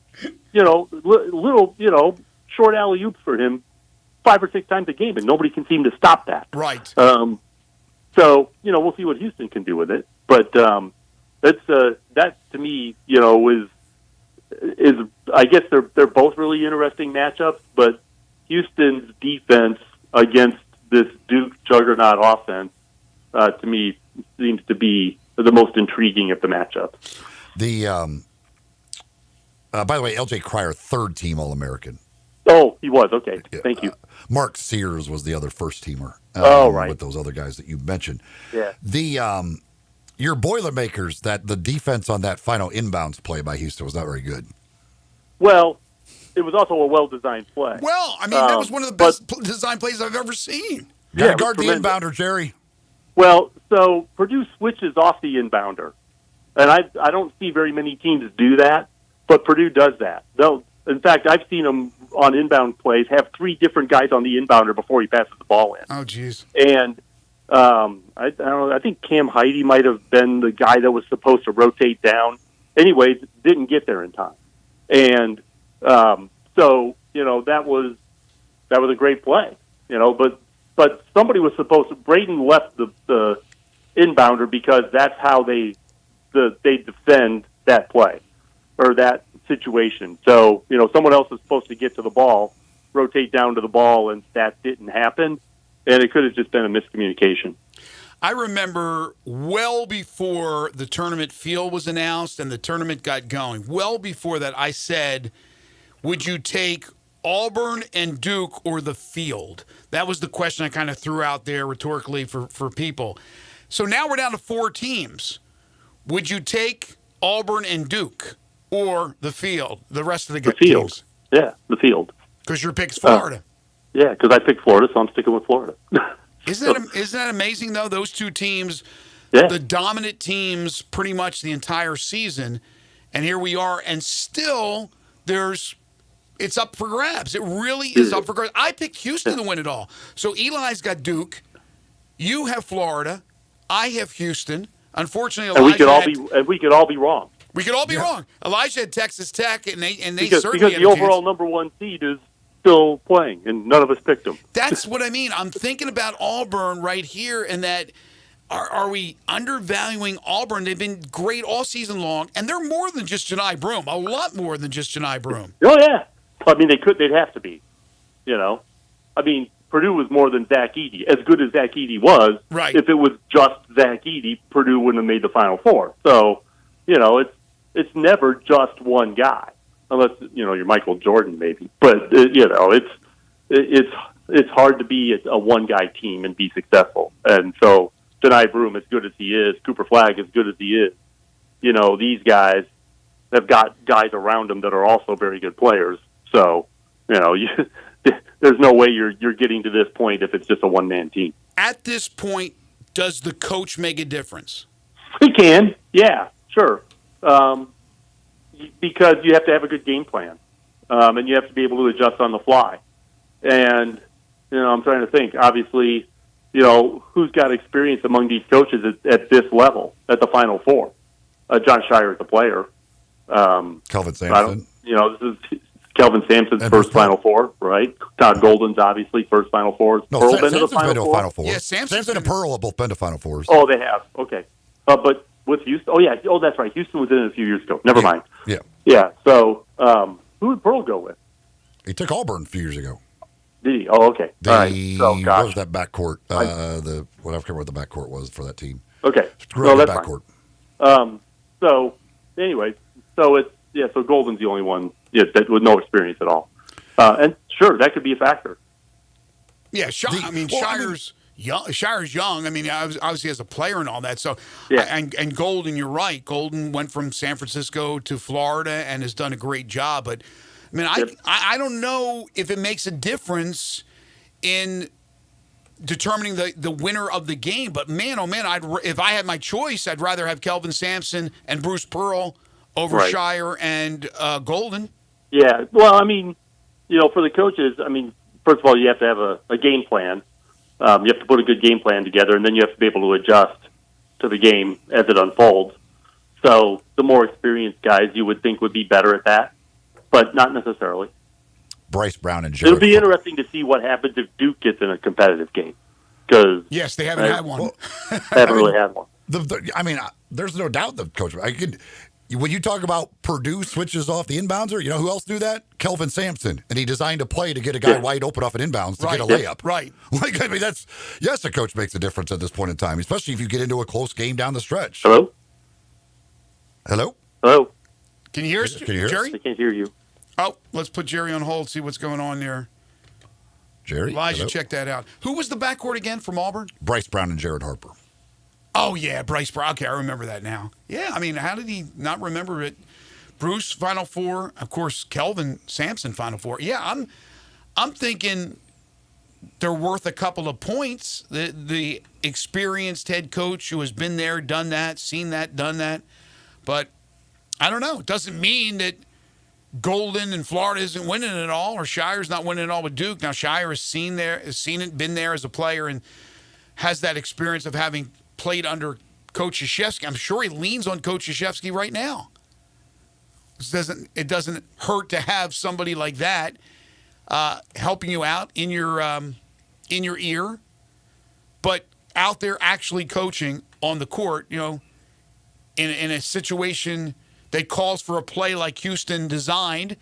That's a veteran move by a veteran coach in Kelvin Sampson. JP, you with us? Yeah. I don't know what happened. You guys disappeared. I don't know. I'm not sure what happened. I don't either. But you can hear us Dang, now. Tech Kremlin. Can you hear me now? Can you hear me now? Can you hear me now? Yes, I can. But the Bryce Brown and Jared Harper, by the way, were that backcourt for that Auburn team. That was the 2018-19 team that went to the Final Four. And I'm not sure who they lost to in the Final Four, but they lost in the Final Four. Jerry, go ahead, Eli. I guess both of those lost in the Final Four game. Neither one of them made the championship game, I don't believe, when they made the Final Four. I think that's because correct. Houston did not play the championship game, so neither one's coached in a championship game. The National Player of the Year, is that voted on after the Final Four, or is it already been voted on? No, in fact, like the Naismith Award will be given out this week. Yeah. Okay. I would have loved to have been afterwards to see if those guys actually. I have votes for some of them, and the votes have already been done. Okay. I'm just saying it would have been really cool because it still could happen with Duke playing Auburn in the championship. And the winner, either flag or Broom's team, that player becomes the National Player of the Year. That'd be kind of neat to have something like that. In fact, it'll be known before Monday. It'll be announced before Monday. It's usually, I think they usually do the thing between the Final Four games where they show the presentation. The Naismith Award is, I think, Sunday, but it's already been decided. The votes are in. It's already been decided. Who did you vote for in the ones you had to vote for? Let's see. I voted for Broom. Yeah, I would agree. Okay. That's what I would vote for. Even though Flag is certainly worthy. I considered Flag, and really the thing that if they both had some injury problems throughout the year, and I was kind of thinking, okay, I'm going to vote for Flag because Broom missed some time, and then Flag got hurt, and he missed time. All right, so fine, it's a wash. But I voted for Broom, but I think really because of the success of their teams, those guys are the best candidates. They're the only candidates, in my opinion. Yeah, really. Yeah, I agree. There were some that were, we only had, 12 to choose from or whatever. There was an initial list, and then they cut it down, and then you vote. There were other great players, but those two. Yeah. Now, who's your coach of the year? Coach of the year. I think I picked Golden. Yeah. Okay. Well, speaking of coaches, your thoughts on Buzz leaving Texas A&M to go to Maryland? Well, obviously Willard going to Villanova. Yeah, well, that was going to happen. That was always going to happen. Right. But I was stunned that Buzz left A&M, which prints money for a place where the outgoing coach complains about, financial resources. He had to have been promised something because I don't think you take off with the uncertainty, even though there's no AD in place yet. Yeah. I mean, it's really Maryland's situation was weird. Buzz is kind of a weird guy, and I mean that in the nicest possible way. Right. Because I really like Buzz, but it's almost like a pattern for him. He's at a place, 5-6 years, and then it's time to move on. So, but yeah, I just thought with the financial resources of A&M, even though the SEC is very tough to compete in, that would you be better set up there than at Maryland, where you don't know what you're going to get and what level of support you're going to get. You don't even have an AD. All right, so before we let you go, I assume you're going to San Antonio? Yeah, momentarily, actually. Oh, really? Okay. Yeah. Leaving for the airport shortly. You got Florida to win it all, so the assumption is you got Florida over Auburn. Who does Florida play and who does Florida beat? I had Florida playing Duke in my original bracket, so I still have Florida playing Duke. So Florida over Duke. JP heading down to San Antonio. We will talk with him when it's all said and done. That'll be again next Wednesday. He joins us throughout the college football and basketball seasons. He's Jerry Palm from CBS Sports, CBSSports.com. You can follow him on Twitter at JPPalmCBS. Enjoy the Riverwalk, Jerry. Oh, how can you not? Thank you, JP. All right, thanks. East Coast Wings and Grills. Speaking of places to watch the action of the Final Four this weekend, well, that's a great place to do it. East Coast Wings and Grill. Championship game Monday. Of course, the Grizzlies action while they're on the road this week. Major League Baseball, all the games, all the time. It's always on at East Coast Wings and Grill. Plus, of course, they've got great food. 60 different flavors of wings to choose from, so something for everybody, including 7 different heat indexes as well. So however spicy you like it, they've got you taken care of at East Coast Wings. Plus all kinds of other great items on the menu beyond the wings. If you're not into the wings, they've got something for you at East Coast Wings and Grill. 24 draft beers on tap, including many of the local beers. plus everything else that you can imagine for your drinks. They've got it all. Happy hour 3:30 to 6:30 Monday through Friday. That's a great deal at 2 for 1 on the draft beers and other specials as well. East Coast Wings and Grill, located in the Wolf Chase area there in Bartlett, just off Highway 64, right between Lowe's and Walmart. Kate Hyde Boulevard, that's the little street that runs right between Lowe's and Walmart out there. And right there, you will find East Coast Wings and Grill. You're listening to Sports 56 Mornings with Greg and Eli on Real Sports Talk, Sports 56 and 98.5 FM. Broadcasting from the Family Leisure Studio, we are Sports 56 and 98.5 FM. Join the University of Memphis Athletic Department as they host the inaugural Power of Girls in Sports Clinic, sponsored by FedEx. Held in the Lori Walton Family Basketball Center Saturday, April 12th, girls 3rd through 6th grade will join Tiger female student athletes and staff to learn life skills, build confidence, and develop a healthy lifestyle while participating in sports. Admission is free and the deadline to sign up is Monday, April 7th. Availability limited to the first 200 girls. Sign up at gotigersgo.com/PGSC. Hi, I'm Trevor Martin, linebacker for the University of Memphis football. You need cash? Refinance your auto loan with Southern Security and have no payment for 60 days. Southern Security will finance up to 115% of the current value of your vehicle for up to 72 months. To find out how to put more cash in your pocket, call our member service team at 901-452-7900 or apply on our website, southernsecurity.org. Southern Security is a proud supporter of the University of Memphis Athletics. Southern Security, your home team credit union. Federally insured by the NCUA. It is too. I am not disagreeing with you. I'm just saying that April is just one of the great months to sit outside at Central Barbecue. I didn't say there weren't other great months to sit outside at Central Barbecue locations. And there are a lot of them, and they all have outdoor seating. I don't think you had to interrupt me for that. What I'm saying is April is particularly great because it's the first month where we can sit outside in Memphis. In South Haven? Stop interrupting me. I was going to say South Haven. No, you weren't. You always forget about South Haven. I resent that. Hey, I produce these. You want me to back the tape up? No. It's still the best month to sit outside at Central Barbecue.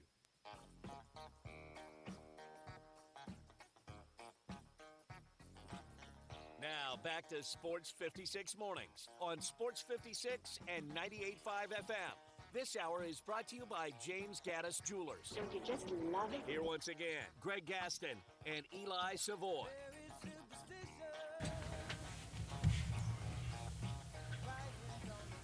Welcome back, everyone. 8:46 the time. Coming up in hour number 3, Matt Moore will join us from the Action Network. Matt Moore on the NBA, in particular on the Grizzlies. We talked the whole first hour about their latest loss last night to the Warriors, 134-125. And now the Grizzlies tied for 6th in the Western Conference with the Minnesota Timberwolves, who pulled out a 140-139 win over Denver in double overtime late last night, where Nikola Jokic became the first player ever to have a 60-point triple-double, 61 points, 10 rebounds, 10 assists. Then at 9:25, all things Memphis Tigers basketball. Lots going on with that. Parthu Pajai from the Daily Memphian will join us to talk about that. By the way, if you missed it yesterday, Dink Yates, who didn't play a lot for Memphis, played a little bit more toward the end of the season. I thought he actually played pretty well. He is in the portal. He played over at Fayette Ware in Somerville. And so if I'm adding it up correctly, that's, 4 players in the portal for Memphis? Carter, Okoje, Yates, and Harris, Jared Harris. But right now, nothing on P.J. Haggerty. All systems are trying to get him to stay. And then I believe Damian Harris is one that they want to keep. And then after that, it's trying to get that waiver for Danger, which I think is going to be very hard to do. That's it. I mean, that's the whole roster that had eligibility remaining. So you're talking about a completely new roster. And Penny right now is working hard, as is the staff, the entire staff, Nolan Smith, Mike Davis, and company. They have in-house visits with players. They're talking to players on the phone. They're trying to arrange visits as well.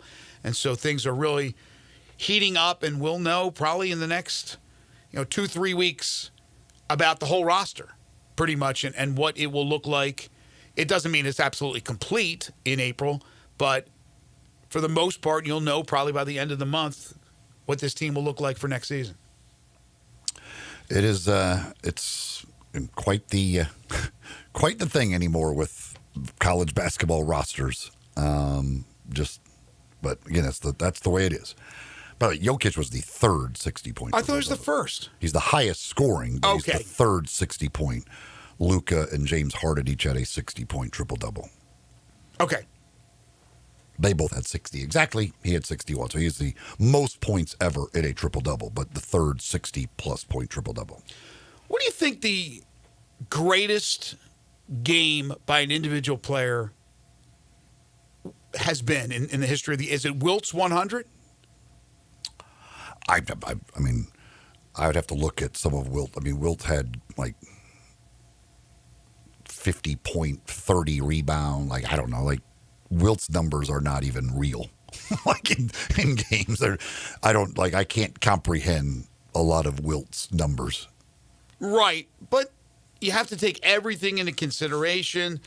The competition. I mean, Wilt was a giant among little people, but it doesn't take away from how great the Dipper was. But we've had phenomenal individual performances in the postseason when players went off, or maybe players weren't feeling too good and they came back in the flu game with Michael Jordan. So, yeah, I never really even thought of that. You would think that's something that's pretty common, that people would say, well, what's the best individual game performance in the history of the NBA? But again, Jokic was great. It wasn't the greatest ever, but last night was, but still lost. You got to take that into consideration, I think, too, is the result for your team. You know, are they empty points, or were they points that helped your team get over the top? Last night, you mentioned Westbrook, and Westbrook's going to Westbrook. Yeah, honestly, I don't even know. Like, he missed a wide open layup on a fast break that would have put him up 3 with less than 10 seconds to go. He misses it. Minnesota gets the rebound. Minnesota comes down, and then he fouls. Who was it? Alexander Walker? I can't remember who it was. Was it Alexander Walker shooting a 3? I mean, and then Alexander Walker hits 2 of the 3 free throws to win the game. So in the last 10 seconds of double overtime, Westbrook missed a wide open layup that would have put his team up 3, and then fouled the guy to provide the game-winning free throws for Minnesota. Not good. Like, that's amongst the worst performances in the history of the NBA. That's as bad a 10 seconds as anybody's ever had. You cannot have, I don't know how you can have a worse 10 seconds than what Russell Westbrook had to end that game. Well, what you hate is to waste an unbelievable performance. And in the end, you want that game decided by Jokic, not by Russell Westbrook. You know, win or lose by Jokic. You know, Jokic did everything he could, but it is what it is. The year that Wilt averaged 50 points and 25 rebounds, I'm going to guess he had some games with some astronomical numbers. No, I'm sure, but I was playing center for one of the teams he went up against. I mean, averaged 50 and 25. I'm telling you, his numbers are not comprehensible. They don't make sense. No, and it's almost like... And he didn't even win the MVP award. He was second in MVP voting. Who won it that year? Was it Russell or something? I don't. 50 and 25. Somebody averaged 50 and 25. Just imagine somebody averaging 50 and 25. He was probably taken a little bit for granted. That, okay, we can give him the MVP award every year, but let's look for somebody else to give Yes, to. Bill Russell won the MVP that year. What did Russell average? Let's see what Russell averaged that year. I mean, Russell had great numbers. Russell was a great player, but Russell had Hall of Famers like all over the court, on his team, on the bench as well. Those Boston teams that Auerbach put together, it was unfair. He was fleecing other teams in trades. He did it all the way into the 80s, for goodness sakes. Fleecing teams. The trade he got from Golden State for Joe, was it the Joe Barry Carroll trade? The trade where he got the Chief, he got Robert Parrish. I'm trying to remember that one. I watched the documentary just the other day on that. I can't remember all the particulars, but he would fleece teams, Auerbach. Russell averaged 18.9 points and 23 rebounds that year. won the MVP award over the guy averaged 50 points and 25 rebounds. Again, that has to be just taking him for granted.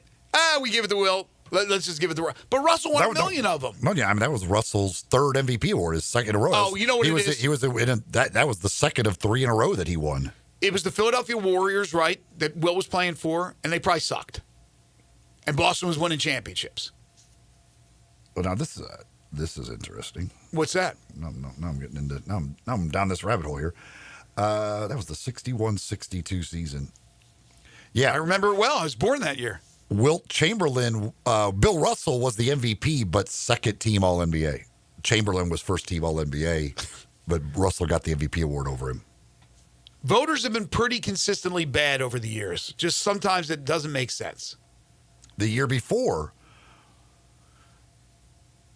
Russell was the MVP, but second team All-NBA. 2 straight years, Bill Russell won the MVP, was second team All-NBA behind Wilt. The third year that Russell won the MVP award, he was first team over Wilt. Wilt was second team that year, the 62-63 season. But the previous 2 years, Russell was the MVP, but both years, second team All-NBA. Well, I wonder if it was a different set of voters.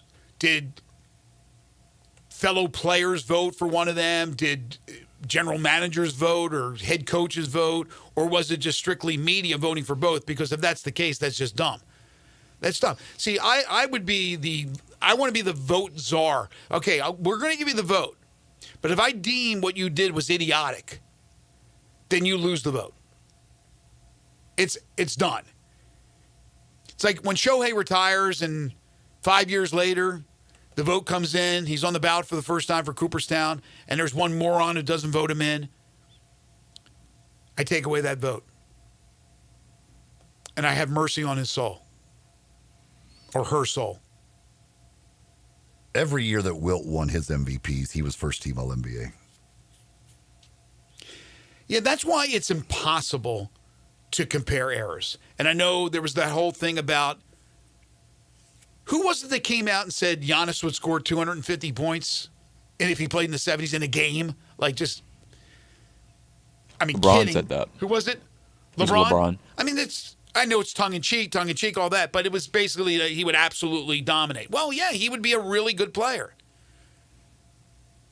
But he would also be playing with the 70s style and the 70s rules. And, some players would not be able to play in every era. Even great play. Jokic, obviously, is a throwback. He's doing it now. He's a throwback, but he can go back to the basket. He can go out, step out, and shoot three. So he's modern and he's old school at the same time. He's a freak, man. But some players can't play. You couldn't put him in every era. Obviously, LeBron, you can. Michael Jordan, you can. Giannis, you can.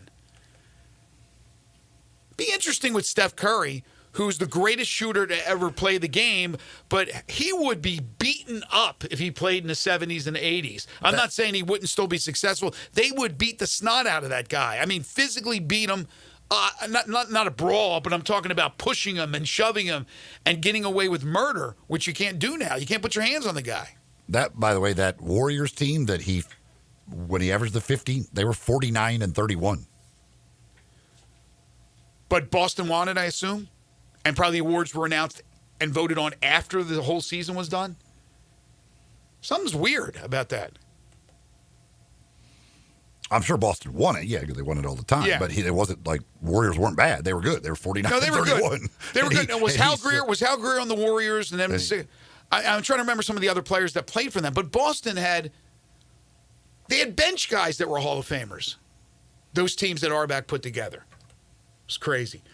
From Major League Baseball, mentioned earlier, the Dodgers won again last night. Beat the Braves. Braves are the only winless team in baseball. In Major League Baseball, the only winless team. So last night, the Dodgers win 3-1, rallying. They were down 1-0. They improved to 7-0. That ties the 1933 New York Yankees of Babe Ruth, Lou Gehrig fame for the best start to a season for a reigning champion. Only 2 Dodgers teams have started a season on a longer winning streak, and both instances in 1940 and in 55 occurred when the franchise was still in Brooklyn. Wow. 7-0, and I don't see anybody knocking them off. I know it's baseball. They're going to lose here, but my gosh. This is crazy. The other all-stars on that Philadelphia team were Paul Arizin. Paul Arizin's a Hall of Famer. And Tom Gola. Tom Gola, I think, is a Hall of Famer. I think he played at LaSalle. The other great statistical note from Wilt Chamberlain's season that season, again, averaging 50 points and 25 rebounds, averaged 48 and a half minutes per game. Yeah, and I'm sure he had. So literally never came off the floor. They had to play some overtime game. He averaged more minutes per game than you play in a game. But the dude never left the floor.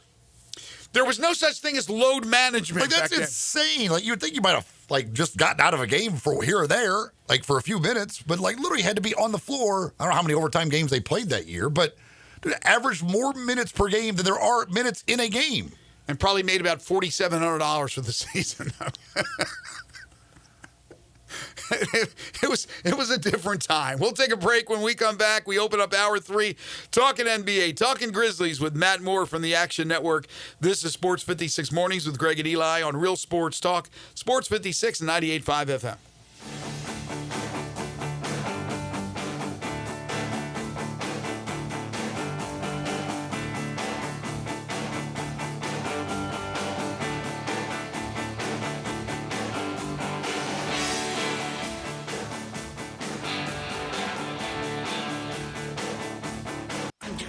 Service Director of Lexus in Memphis. Our service department wants to be more than just a place where you get your oil changed.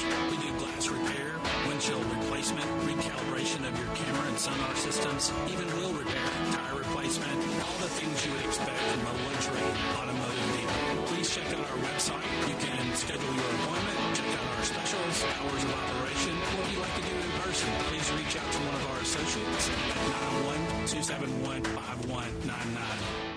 Every morning, we rise and shine, make breakfast, and push away the night's rest. These routines help us start the day off right. Nature-made vitamins are a simple step in that daily care regimen. Multivitamins with daily essentials, clinically studied probiotics for gut health support, magnesium to help relax the body. Nature-made is made to care for you every day. These statements have not been evaluated by the Food and Drug Administration. These products are not intended to diagnose, treat, cure, or prevent any disease. Spring is here, and it's the perfect time to give your home a little love with Choate's $93 spring deals. Got a slow or smelly drain? We'll clear it for just $93, or it's free if we can't. Also, your home's electrical system is working 24/7 behind the walls, and an inspection from Choate's can help catch hidden dangers before they become big problems. We're talking about outdated or overloaded panels, loose wiring that can spark fires, improper grounding or GFCI protection, breaker issues, flickering lights, and more. Our licensed electricians will perform a full home safety check, identify risks, and give you a plan to keep your family safe and your power running strong. All for just $93. Call 347-8086 or visit ChoatesHVAC.com to book your appointment today. Choates Air Conditioning, Heating, Plumbing, and Electrical. Let our family serve your family.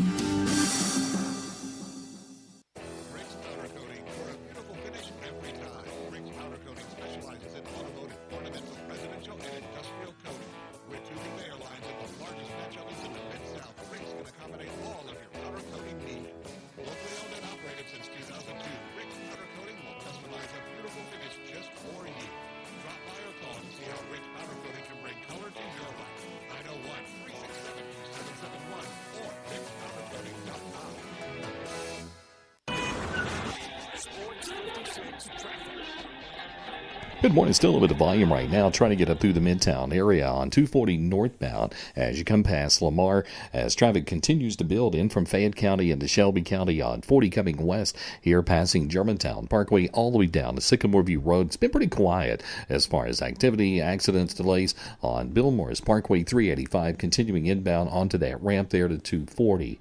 Hey, if your yard needs a little bit of help this time of the year, you want to make it greener, healthier, call Lawn Solutions today at 867-5626. I'm Commander Chuck with your on-time traffic.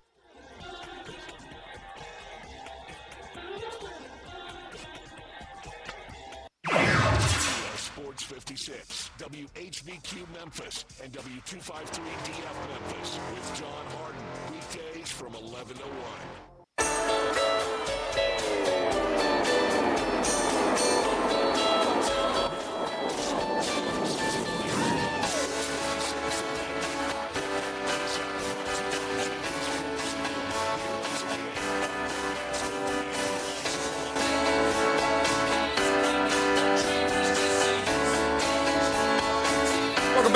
9:04 the time. Final hour for us today here on this Hump Day edition of Sports 56 Mornings. Greg Gaston, Eli Savoy, Elijah Seegers with you.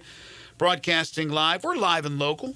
Broadcasting from the Family Leisure Studios. Family Leisure's at 2120 Whitten Road, just north of I-40. 74 degrees. It will get up to about 84 today. Windy as heck. And then tonight, here come the storms. In fact, there is an extreme risk of severe weather, so look out for damaging winds, large hail, powerful tornadoes. It's all possible.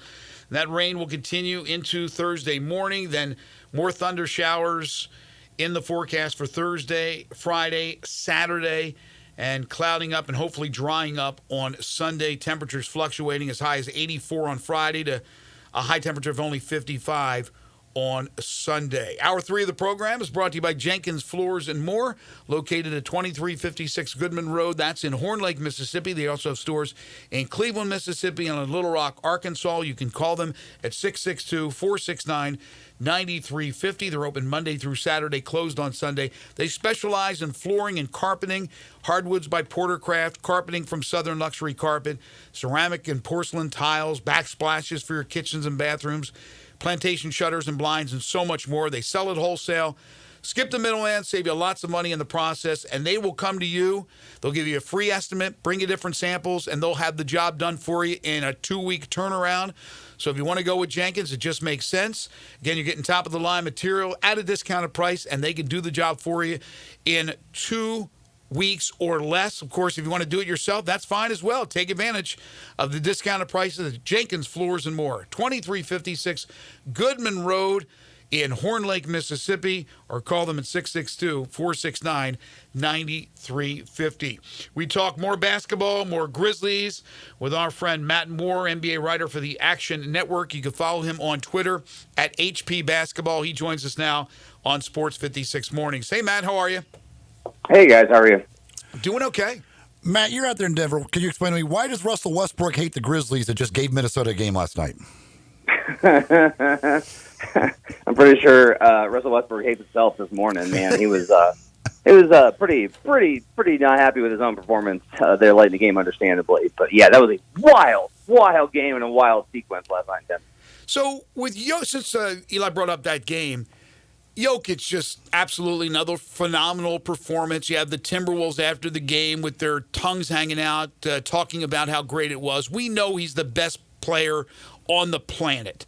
Nobody, I think, will dispute that. But Shai Gilgeous-Alexander, I think, will win the MVP, and I think his case is understandable. How do you feel, Matt, about the whole situation?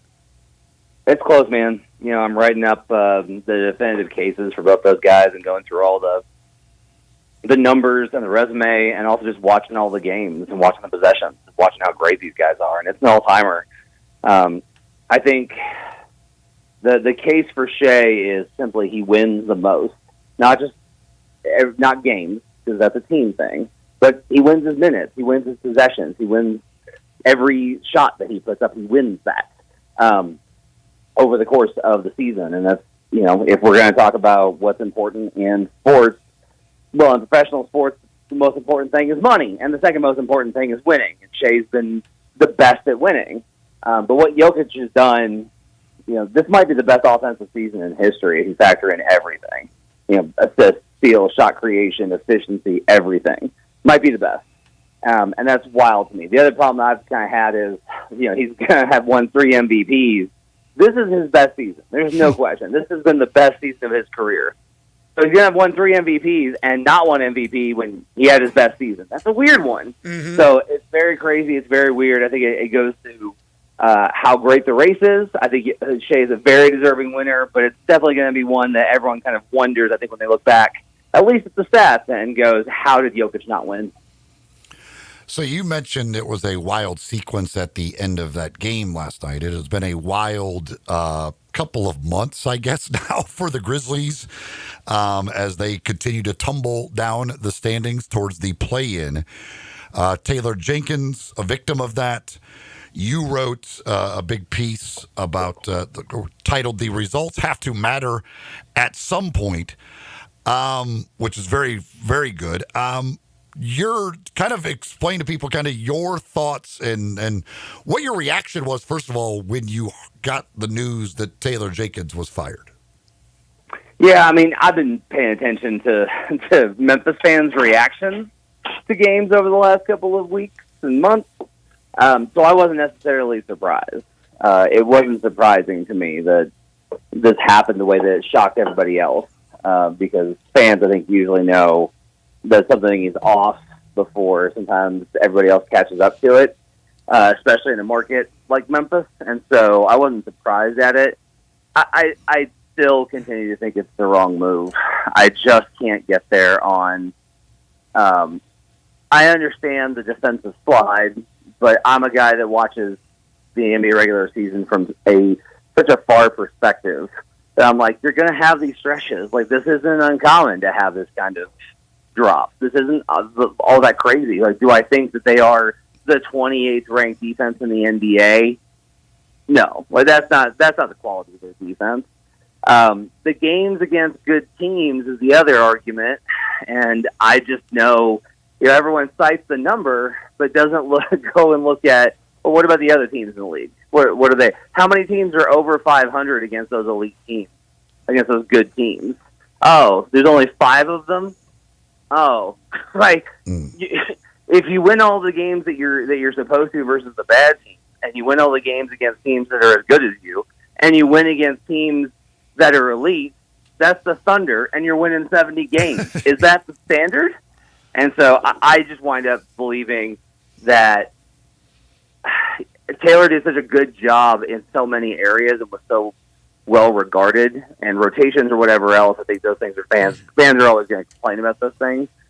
I didn't like that the decisions were made to change the offense in the offseason, in large part because of direction from the front office, to draft Zach Edey, which goes directionally against playing faster. And then playing a rookie with a unit, drafting a rookie to be a difference maker on a team competing for a championship. And then when things go awry, to fire Taylor Jenkins. To me, that process was not right, and that at some level, being fourth in the Western Conference, winning all these games, having gotten to this point, has to matter on some level as to whether or not Taylor Jenkins is a good enough coach for the Memphis Grizzlies. Matt Moore joining us on the Sissy's Log Cabin guest lines. I think you hit it out of the ballpark there. Look, I understand there was frustration. Management had issues. Maybe they didn't see things eye to eye. I just don't get the timing. They've explained it to me a million different ways. I still don't buy it that this was going to kickstart this team. Then they go out there and play 3 big-time opponents, lose all 3 games. Not a shocker, especially coming off a road trip, which they lost 4 out of 5. But I don't know what they expected to get done here in the next couple of days. They don't even practice. I don't know how Isolo is going to implement more of what he wants to do offensively, and it'll change the fortunes of the team. The biggest problem is on the defensive end, and they looked last night giving up 134. I mean, that's constant. So the timing, Matt, is more, look, at the end of the year, you wanted to reevaluate. They get knocked out in the first round. Okay. But right now, right before this final stretch of the regular season, that I don't get. Yeah, so this is the one part that I'm actually on the other side of, where I'm like, Really? look, if you realize it's time, it's time. That's it. Okay. There's no point waiting around. And you get a chance to evaluate Isolo, and you get a chance to evaluate how this team responds to it, and see if you can spark something, and to play with some urgency and try and catch lightning in a bottle. Now, I'm of the counter argument I have is like, I've covered teams where the coach gets fired mid-season, and at that point, the entire team is like, "Oh, okay, so we're done here." That's the response. Is the players are like, "Oh, okay, so we're done." You don't fire the guy to be like, "Yeah, now we're ready to go." I will tell you, there's some pick and roll stuff that he's actually started implementing on the defensive end that should work.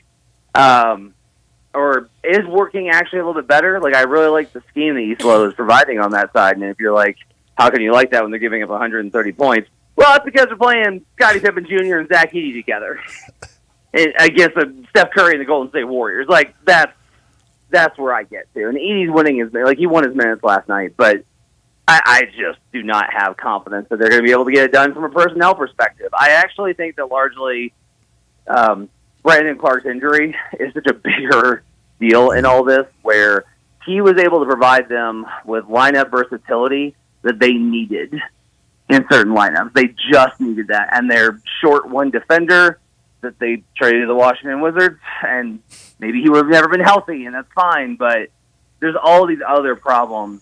I also just don't know how you're going to be able to evaluate Isolo. So you're going to have an entire other year to try and evaluate it while you're trying to win a championship? It's very odd.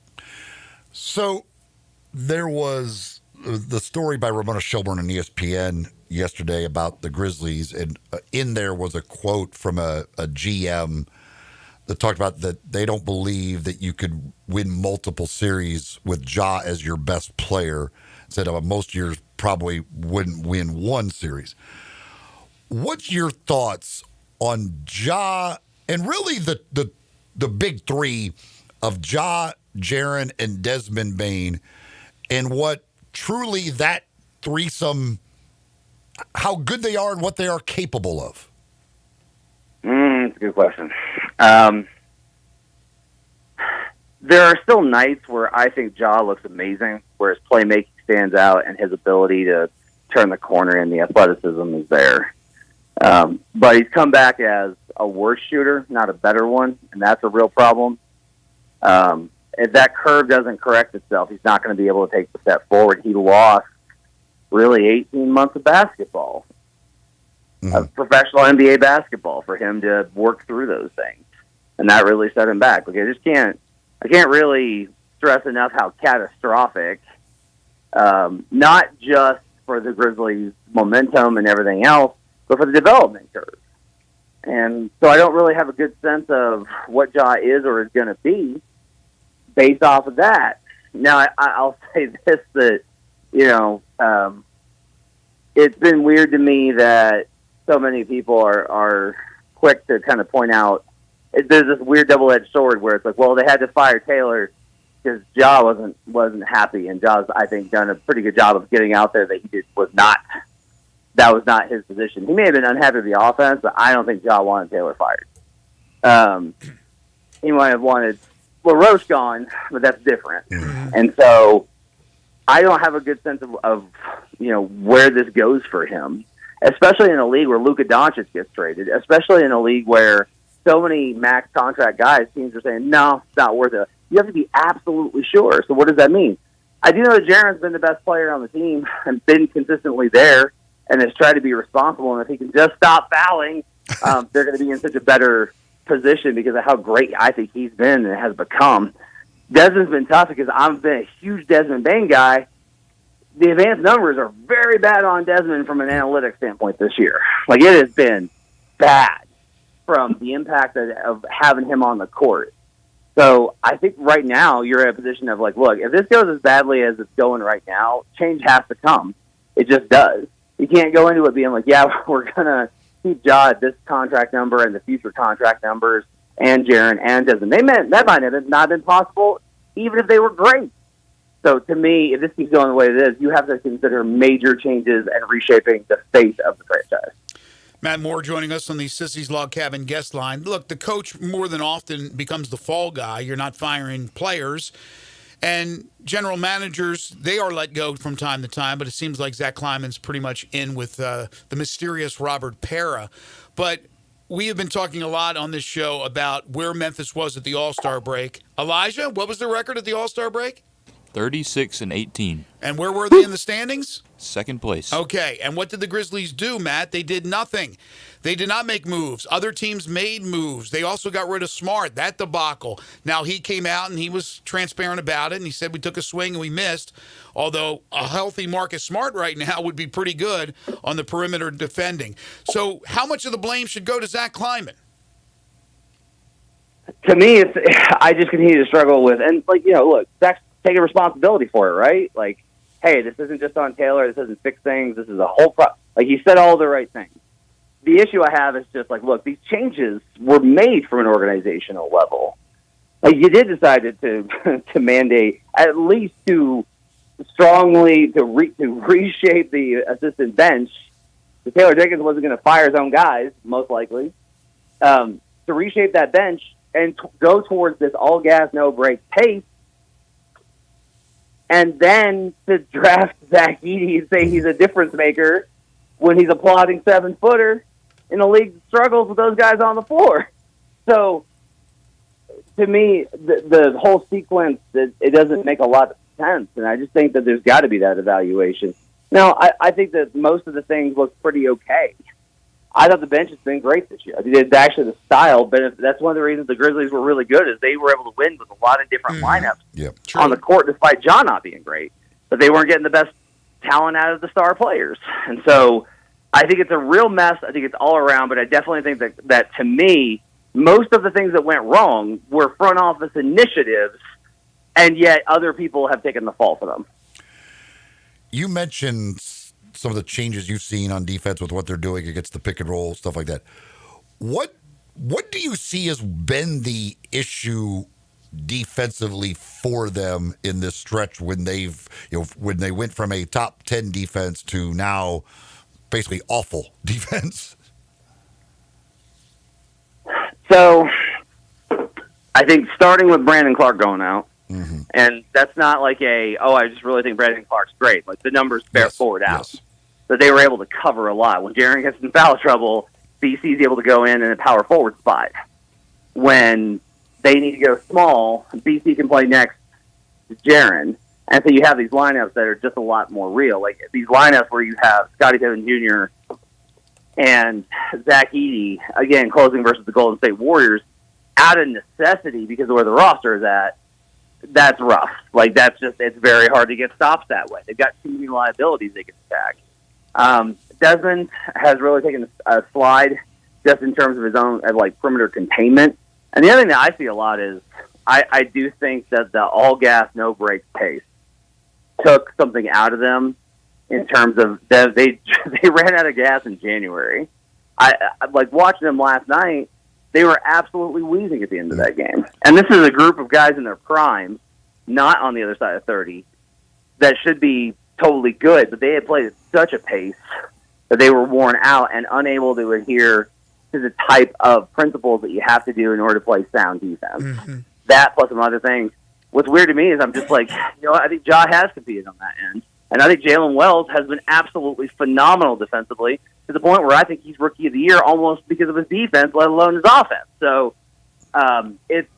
there's been a lot of confounding factors, but to me it's more play style and these certain rotations, particularly, honestly, with Zach Edey. Zach Edey has a 125 defensive rating since January 1st. Like, the numbers are there. And the Grizzlies are going to have to figure out how to cover better going forward with him. Which was the big question. When he was drafted, I remember said, how is he going to guard at this level when people start putting him in pick and roll, stuff like that, and he's going to have trouble doing it. It's funny you bring that up because I did have, because we've seen here recently they had the massive collapse at the end of the OKC game where OKC ended up, were down by 2 and then won by 20, and then last night 18-5 run to end the game. And I was talking to somebody after the game, and they said, I just think we're out of shape, and part of it goes to playing that pace, but we're just out of shape, and our guys at the end of games just are dead out there and don't have anything left. Yeah, and that to me is, like I said, I just think I've seen teams where if you have to push yourself so hard for this is one of the things that's frustrating me about the NBA regular season. You don't get to just play great. You got to play great, but manage yourself. Yeah, it's a marathon, not a sprint. You hear that? That management is such a big part of the NBA, and it takes away from teams' ability to do the best thing. And look. Is it a matter of, hey, that these are professional athletes, they got to be able to handle this? That's the job? I agree with that. Okay, so you got to set standards and protocols, and maybe that was part of it. They built an offense without building in the conditioning program to put those guys in a position to do so. But either way, you still wind up with the same result, which is you got Jaren Jackson Jr. before he fouls out just absolutely gassed. And that shouldn't be happening with the kind of athlete that Jaren is. Right on. He is Matt Moore, NBA writer for the Action Network. You can follow him on Twitter at HP Basketball. Hopefully we get a chance to talk to you here, Matt, during the playoffs. We always appreciate your time. Thank you so much. Thanks, guys. All right, so that's interesting. two things. One, sometimes it's fool's gold to look at what happens early in the season and assume that that's the way the team's going to be at the end of the season. And I'm not talking about injuries, devastating injuries, or anything like that. But Cleveland was great at the beginning. They're great right now. Oklahoma City, great at the beginning, great right now. Grizzlies were really, really good early, and it's faded. Now, there's a number of reasons why, but that is interesting. You bring up guys that are like out of shape, or they're not. I mean, you look at them, they're not out of shape. These are finely tuned athletes, but to not have that extra step in their giddy up at the end of the games, what does that say? Does that? Well, again, maybe they are not conditioned enough to play this style. So if you're going to put in this type of style, you have to understand we have to up our conditioning to be able to play that type of style and maintain it. And if you don't do that, then guys are going to end up being tired. But that's on management to hire the right people as trainers and all their people that work in conditioning the players and everything that goes with that. That's not on a head coach. So if they're out of gas by the end of games, that is absolutely. And it goes back to the people that want them to play. These guys need to play 35, 40 minutes. Well, if they can't, they can't. They're just not in good enough shape to play this style of basketball for that many minutes. They just can't. And I would say, well, is that the reason why they didn't play max minutes most of the season? No, it's because Taylor wanted the deep bench, and that bench, which Matt was very complimentary of, has come through all season long. But now the bench is a little bit smaller because you think about Brandon Clark being out. Gigi Jackson's not been a factor. You had Jake LaRavia, who was in the rotation. You traded him. You traded Marcus Smart. Now, he was hurt most of the time. So all of a sudden it becomes a little bit thinner. And now it looks like Isolo is going to go with maybe an 8-9-man rotation. Vince wasn't available last night, and that's it. And he's going to try to limit his bench and give more minutes to the starters. We need to take a timeout. When we come back, it's all about Tigers hoops. Parthu Pajai will join us from the Daily Memphian. You're tuned in to Sports 56 Mornings with Greg and Eli on Real Sports Talk, Sports 56 and 98.5 FM. Be sure to follow us at Sports56 WHBQ on Twitter, Facebook, Instagram, and YouTube to watch live video of our shows. Stay up to date with station events and have chances to win prizes. Don't miss out on anything that's going on. Follow us at Sports56 WHBQ. Case IH is a proud supporter of the Mississippi Farm Bureau, and thanks to a membership benefits partnership, Mississippi Farm Bureau members receive a discount of up to $500 on every qualifying Case IH tractor and piece of equipment you purchase. This discount may be used with other promotions, rebates, or offers. So join Mid-South Ag Equipment and the Mississippi Farm Bureau and pocket up to $500 in savings. Call Mid-South Ag at 662-890-3141 to get your discount today. When you switch to Progressive and bundle your home and auto, you could save hundreds, and that's a surprising amount of money. Whoa, that's like farmer's market money. That's like getting a gallon of locally sourced raw honey money. That's certified organic heirloom tomatoes in every magical color except red money. That's let's get 2 pounds of pink oyster mushrooms money. I'm not even sure I like pink oyster mushrooms. Guess it's time to find out, because you could save hundreds when you switch to Progressive and bundle. Then the world is your pink oyster mushroom. Progressive Casualty Insurance Company affiliates and other insurers not available in all states. Hi, this is Troy Five-Ash, owner of Five-Ash Roofing. I have been told that my ads are all business and I should share some of my personality. Okay, I love tongue twisters, like the one about the terrific tasting toast by Taste Tester Toaster, or Big Black Bugs, Bleed Blue Blood, and of course Sally and her seashells. Or of course the ever-present I'm a Mother Pheasant Plucker, I plug Mother Pheasants. Okay, enough of that. If you want an honest, fair, reasonable roofing, siding, or gutter estimate, call 5-Ash Roofing at 367-0050. That's exactly what you'll get. No empty promises, no high-pressure sales tactics, and no fast-talking salesman trying to convince you that today and only today is the best day for you to get a new roof. For the record, the best day to get a new roof is when you're ready for one. 5-Ash Roofing, fair, honest, and ethical. 367-0050 or memphisroofer.com. 5-Ash Roofing, it's what we do. We're here for you. This rebel is online radio show is back on WHBQ Sports 56 and 98.5 FM. Every Monday night at 6, hear the latest news on your Ole Miss Rebels with Nancy Porter with 24/7 Sports. Your Ole Miss defensive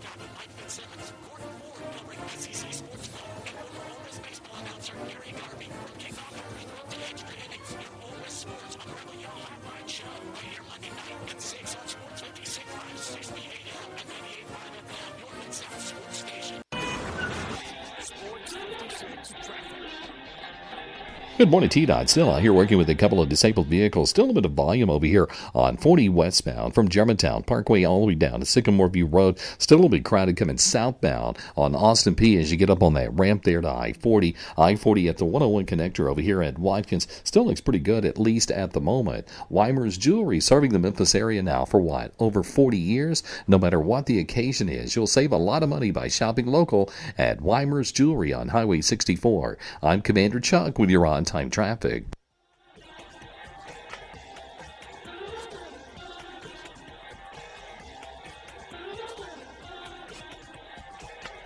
Now back to Sports 56 mornings on Sports 56 and 98.5 FM. This hour brought to you by Here once again are Greg Gaston and Eli Savoy. Welcome back, everyone. 9:30 the time. Final half hour for us today here on Sports 56 Mornings. We'll be joined in a few moments by Parth Upadhyay from the Daily Memphian. Tomorrow on the program, Kerry Miller. We'll talk Major League Baseball and NCAA tournament with Kerry. And DeMichael Cole, who normally joins us on Wednesday, will be joining us on the show tomorrow at 9:05 to talk all things Grizzlies. This from Ross Dellinger just a moment ago. American Conference Athletic Directors unanimously approved a performance revenue share model for basketball tournament units. Schools get all unit values earned in a particular year before unit values are distributed to the league in subsequent years. A single unit is distributed over 6 years. Yeah, Tim Pernetti, I think, had talked about that.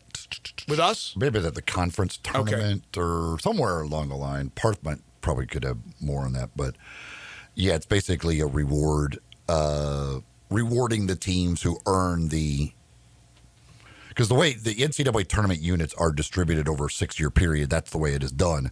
But this is a way to reward the teams who are actually earning those units more up front for earning those units. So, if you're – the Memphis Tigers and you go to the tournament every year and earn those units, it's a lot better. It gives them a reward for doing that over the teams that obviously don't go to the tournament. Yep, makes sense. Time now for Parth Upadhyay.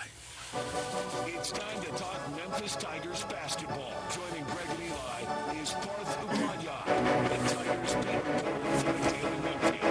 Now here's Parth with Greg and Eli. Parth Upadhyay joins us every week, all year long, unless he's taking a little vacation. And they allow you to take vacations at the Daily Memphian? They do, thankfully. Especially this time of year. They definitely do. He's been on vacation all year. He's been traveling the world, for goodness sake. That's right. Well, actually, let me take that back. Not this time of year, because the portal is going berserk. No, but when we get to about May, June, that sweet spot in the offseason, absolutely, yes. Make sure to read Parth's stories over at the Daily Memphian. Follow him on Twitter at P. Upadhyay. That's PUPADHYAYA_. Okay, let's start with the story that you had yesterday at the Daily Memphian. We talked about it earlier today, about the decision by the University of Memphis to limit the capacity for games, the curtain and all that. They're going to take away basically about 3,650 as far as amount of seats for the upcoming 25-26 basketball season.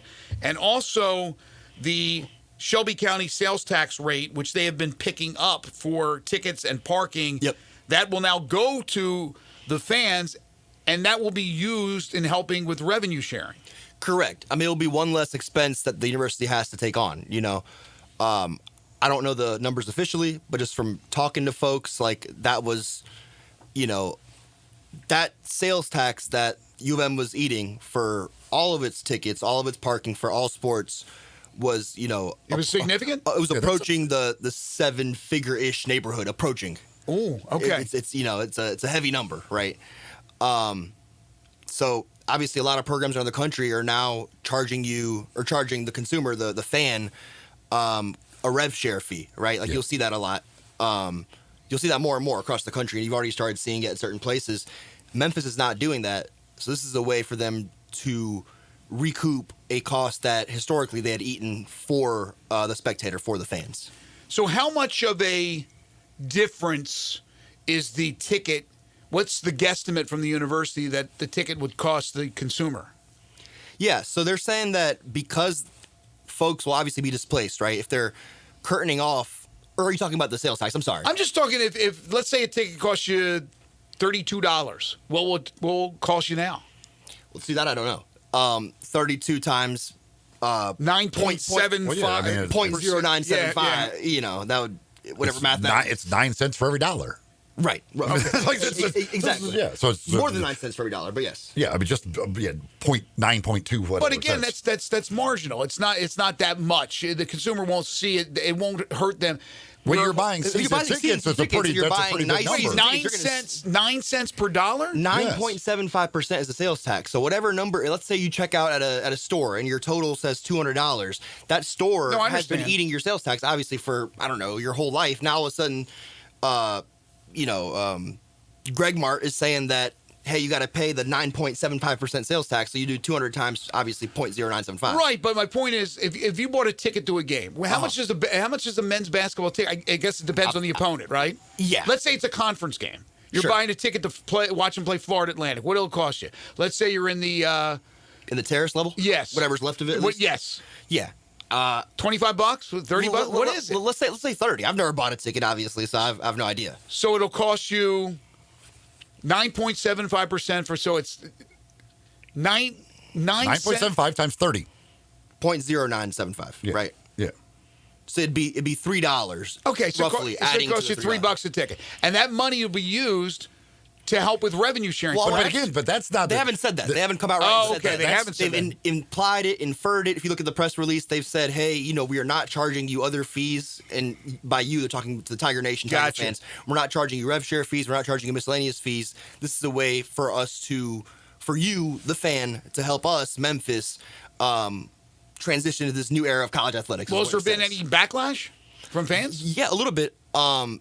It's funny. I before this even came out, like the release that came out formally yesterday from the university. If you look on Facebook, like the Tiger basketball fan page, there were a couple folks who were a little upset. One in particular stuck out to me. There was a woman. I'm guessing she was of elderly age, but she said that she had been she is still currently a Tigers hoops season ticket holder and has been since 1970.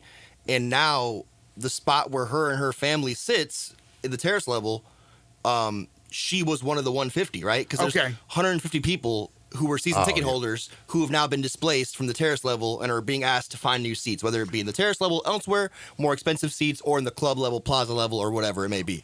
Well, and the thing, like you're talking about somebody who buys one ticket for $30 a game. Right. It's about season ticket holders that if you're buying in the lower bowl and say you got 4 season tickets in the lower bowl, it's a pretty substantial now. So you're talking 16, 7, how many home games is it? 17, 18? It should be. So it's 31 total, so 16. Let's say 16. Yeah, and I don't know what the ticket prices are for those seats or a front row seat on the court. Like it's a pretty substantial number. Now all of a sudden you start talking about 9% of that. Okay, yeah. I couldn't do the math that quick to try to figure it out, so I just went with the one game. But for the family, yeah, I understand. You're used to your seats, and that's what you want. But things happen, and there's other seats in the terrace. It's not like they have 15,000 season tickets sold. No. So you're going to have to move over or move into a place where you're going to have to spend. Now, that might be a problem for them that they want to spend more money, but if it's of equal value and you're moving over, obviously it's going to be up according to with the addition of the sales tax. Exactly. But there's still going to be seats available in the terrace level. It's not like the terrace level's gone. It's just a portion of it. But the cheapest seats in the terrace level, from my understanding, are being curtained off. Does that make sense? So although there are seats available in the terrace level, somebody who sat in, let's say, whatever the worst seat in the building is, you're sitting, in the freaking heaven gates, now all of a sudden you can still sit in the terrace level, but you got to pay maybe, I don't know, X amount more, whatever it may be. Yes. Okay, all right, good point. Anyway, good story yesterday, and we'll see if there's more reaction from fans as we move forward. But I understand what they're doing there. X amount more for the seat to begin with, and now you're also going to pay the sales tax, and it's going to add another cost on top of it too. So you're kind of getting 2 price increases for sure. But to Memphis' credit, if we're telling it how it is, right? Like kind of speaking both sides of it, they have, and the release stated it yesterday, they have reduced the cost of their club and plaza levels because they know that those people who are displaced, they might want to look at those seats. So those have gone down. Obviously, with those going down, it's still substantially more, from my understanding, than what those folks are paying in the terrace level, right? Well, I'm still surprised that they paid for that to begin with all these years. That they paid that tax for people to buy their tickets. Yeah. That's a big. Not every school would do that, right? You're on the hook for taxes. I never heard of anybody doing that. Any business. It doesn't seem like a good business model to eat that sales tax. Exactly. Okay, let's talk brass taxes here. Let's talk about this roster, which right now does not have. Do they have a player on the roster right now? I mean, technically a player on the roster. Technically, anybody who has eligibility remaining and has not formally hopped in the transfer portal, right, or declared for the draft, like. By default, they're still members of the Memphis basketball program, right? It's Haggerty, it's Dante Harris, and Buna Kibe, and you've got the two guys who had committed as part of this 2025 cycle. One of them being Felipe Patino, right? Eastern Florida State College, is a junior college down in Florida, and the other one is Daniel Vieira-Tuck, who we know had the situation with the NCAA. They said he was not academically eligible to start his collegiate career when he was supposed to start it, which was supposed to be beginning of this season. He has to go to Overtime Elite, play with the Diamond Doves. He still wants to come. Penny still wants to have him, from my understanding, from my conversations. So as of right now, those two guys are going to be in the mix, along with whoever returns from that three-man group that we just discussed. Are those and guys... Dane Danger's trying to get away. Well, I know. Right? I know he's trying to get away. Got a lot going on again, man. I know he's trying to get away. But those guys you just brought up, are they any good? I mean, are we talking about backup guys? I mean, I looked at their numbers. I'm like, they're not that impressive. I mean, look, no offense to anyone, right? But I wouldn't rely, with Memphis's aspirations of, wanting to do what it did this season again, if not achieve more, I would not be relying on a guy from the junior college level and sharping him into my 8 or 9 man rotation. I just wouldn't. Right? These guys may be a little bit more than just bodies, but they're not somebody that you're looking at as, these could be stars for the Memphis Tigers. Yeah, I think it'd be guys like DVT, Daniel Vieira-Tuck, and Felipe Patino. Felipe's a shooter, and DVT's a kind of a combo guard. Those are guys that, when you're playing the worst of your worst competition, which Memphis doesn't do a lot of, right? Because you got a loaded non-conference every single season. But when you are playing those teams that are, sub 200, sub 250 in the net and in Ken Pom, okay, let's give these guys a chance to go out there, get their feet wet, and maybe we can get something productive from them when it comes time. You're talking about reserves. But I would not Sharpie them into the rotation. Okay. Who have they either already hosted or are scheduled to host of portal guys? Yeah, so Chris Bell, sharpshooting wing from Syracuse, was on campus. His visit started last Sunday. I believe concluded Monday. Obviously, he posted the picture of him in the Memphis State threads that fans loved. You've got the guard out of Temple, Quante, I believe that's how you say it, Quante Berry, right? Who also completed a visit last weekend. His visit started I think 2 days prior, so that was Friday and Saturday that he was on campus. How good was he for Temple? He was like if I'm not mistaken, I got to look, I don't have the stats in front of me, but like a 10 points per game scorer. Not a regular starter, started some games, didn't start all games, kind of a in the mix type player for Temple. 10 points is pretty good, I think. No, I think it's pretty good. Yeah. But I mean, they didn't have a lot of team success, right? With him contributing those 10 points. My point being, I think if he came on here, you would assume the staff is looking at him as a reserve, right? Like, or a backup to Haggerty or a backup to whoever plays the starting point guard position next season. An improvement on Okoje? Exactly. Okay, and then who different else? kind of player than Okoje. No, I know. I'm trying to think the big picture here. So I know their name has popped up with a number of different guys, including big names. I've counted 38. We've got a transfer portal tracker on our site. I'm looking at it right now. Do you remember what it was 2 years ago? When it was like every single name was Memphis was next to it. Yeah, this is the first time I've done it like this, where I've tracked every single one in a formal fashion. 38.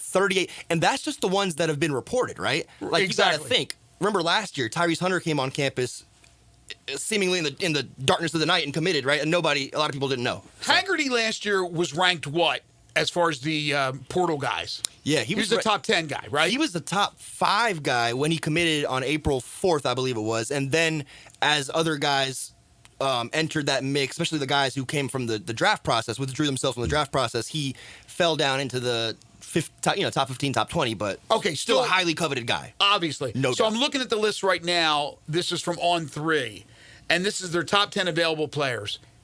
Yaxel Lendeborg, who could go NBA and probably will end up going in. R.J. Lewis from St. John's is in the portal. Man, that'd be a hell of a get, wouldn't it? My gosh. But names that have been associated with Memphis, at least Memphis interested in, is Lendeborg. I think Penny is looking at any guy from the conference he plays in no doubt. at guys that he can try to get if available. Jacoby Gillespie from Maryland, who they just had the run to the Sweet 16. Their name associated with him, but as is the University of Tennessee. He's supposed to be on a 4. visit there today to Tennessee, is what Gillespie reports this morning. He's number 4 on this list. So the other names I'm not real familiar with if they're actually associated with Memphis. But what other players have you heard? Don't they have the kid from Utah Valley? That's yes, here? I'm sorry. He is scheduled to be on campus today. That was confirmed to me yesterday. Tanner Toulson is his name. He's a 6'5", shooting guard, small forward type, sharpshooter. Is a 23-year-old, but has 2 years of eligibility left because he went on a Mormon church trip. Mission. Right? Yeah. A mission trip, sorry, excuse me. Yeah. So he started his career at BYU, didn't play much, got injured, ended up taking a red shirt, then goes to Utah Valley is where he's at most recently. Yeah, good team. And I want to say he played 2 seasons there. But all of this, even the freshman year at BYU, was after he completed his 2-year church trip, Mormon church trip down in Jacksonville, Florida. So he's a junior. He'd be a junior by classification, but he'd be a much older junior than your typical. Yeah, a guy's not playing in the NBA. A guy is a good college, his father solid college player. Was a former Utah Jazz player. Get out of here. Andy Toulson, yeah. I thought you were going to say Karl Malone. No. wrong Jazz guy. Okay. Wrong Jazz guy. And then Quincy Ballard from Wichita State? Yeah, They're in on? That was a name that obviously popped up last week when he first entered the portal. And, you kind of see the jokes from Tigers fans and media as well. Like, here comes Penny swooping in and trying to assemble the AAC Avengers. And sure enough, yesterday, I was told that Memphis has indeed made contact with Quincy Ballard and is looking to schedule him for a visit. So that is very much real. That's got legs. And then you've got the Georgia Tech guy who's going to be on campus today as well, which was scheduled. Who played for Damon Stoudemire. He did. Correct. That would be Duncan Powell, right? 6'8", kind of a stretch 4 type.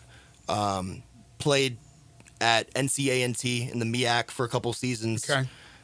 Played elsewhere, too. I'm blanking on where. Sacramento State. He played at Sacramento State. And most recently, obviously, had a breakout type season at Georgia Tech where he shot, 36% from 3, scored 12 points, grabbed 5 rebounds a game.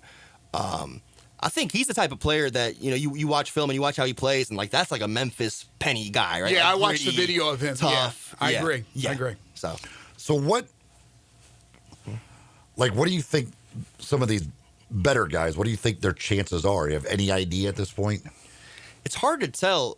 In the past, my first offseason on the beat, which was after the 2022-23 season, so it would have been 23 summer, it seemed like anybody who Memphis would get on campus, it would lead to I'd like to know the numbers, right? Between the visits and commitments, because the hit rate seemed very, very high.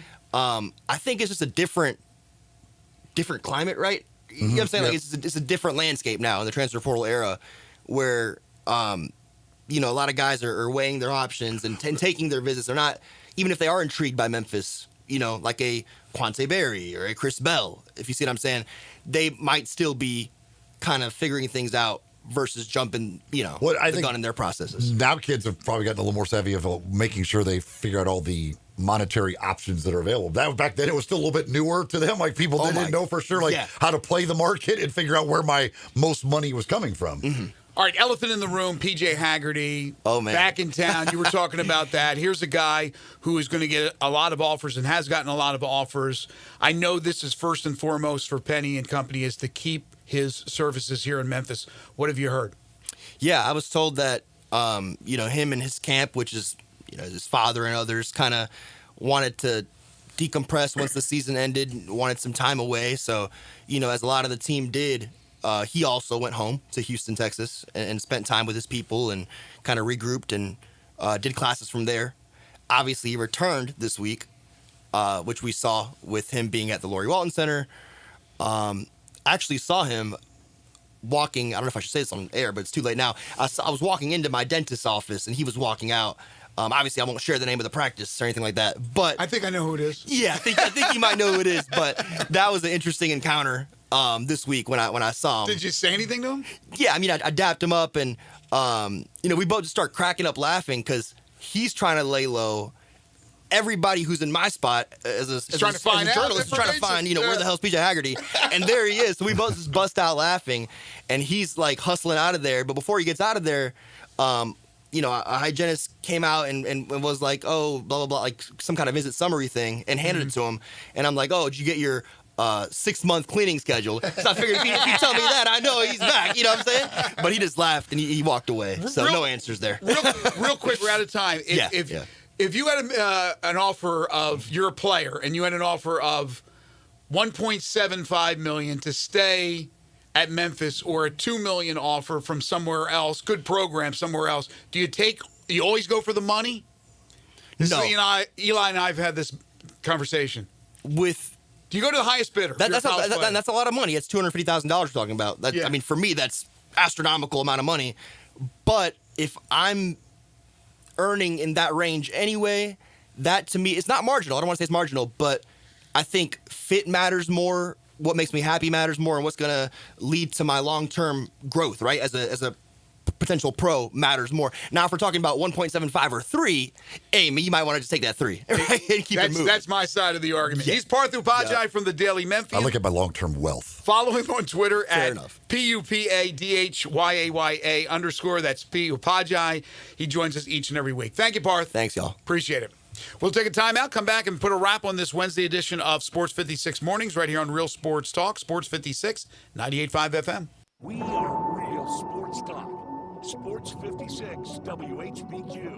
Available on your radio dial at 560 AM and 98.5 FM, as well as around the world online at sports56whbq.com. Take us with you everywhere by downloading the Sports 56 app. And at home, just say, Alexa, play Sports 56.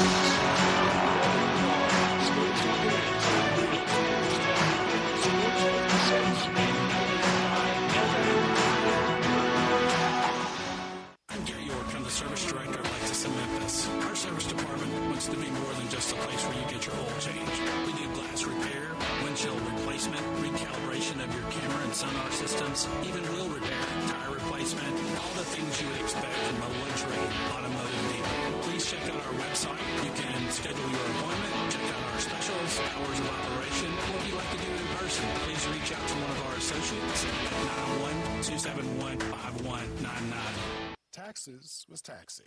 Now taxes is relaxing when you file for free. I can file for free? TurboTax Free Edition. Roughly 37% of filers qualify. Simple Form 1040 returns only. See if you qualify at turbotax.com/free.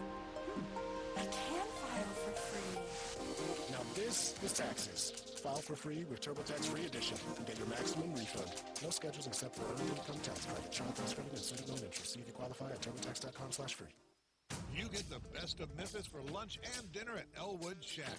Choose from house pastrami, corned beef, smoked turkey, roast beef, roast pork, beef brisket, and full shoulders, all made in-house. Elwood's fresh baked bread is delivered daily only in our bakery in Cordova, and all Elwood's cakes and sweet treats come from Frost Bakery. Open daily for lunch and dinner at Elwood Shack on summer in the Lowe's parking lot. And the newest Elwood's at 4040 Parking Plus. You are ready.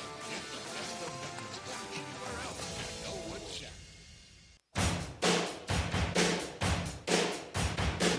Sports 56 mornings on Sports 56.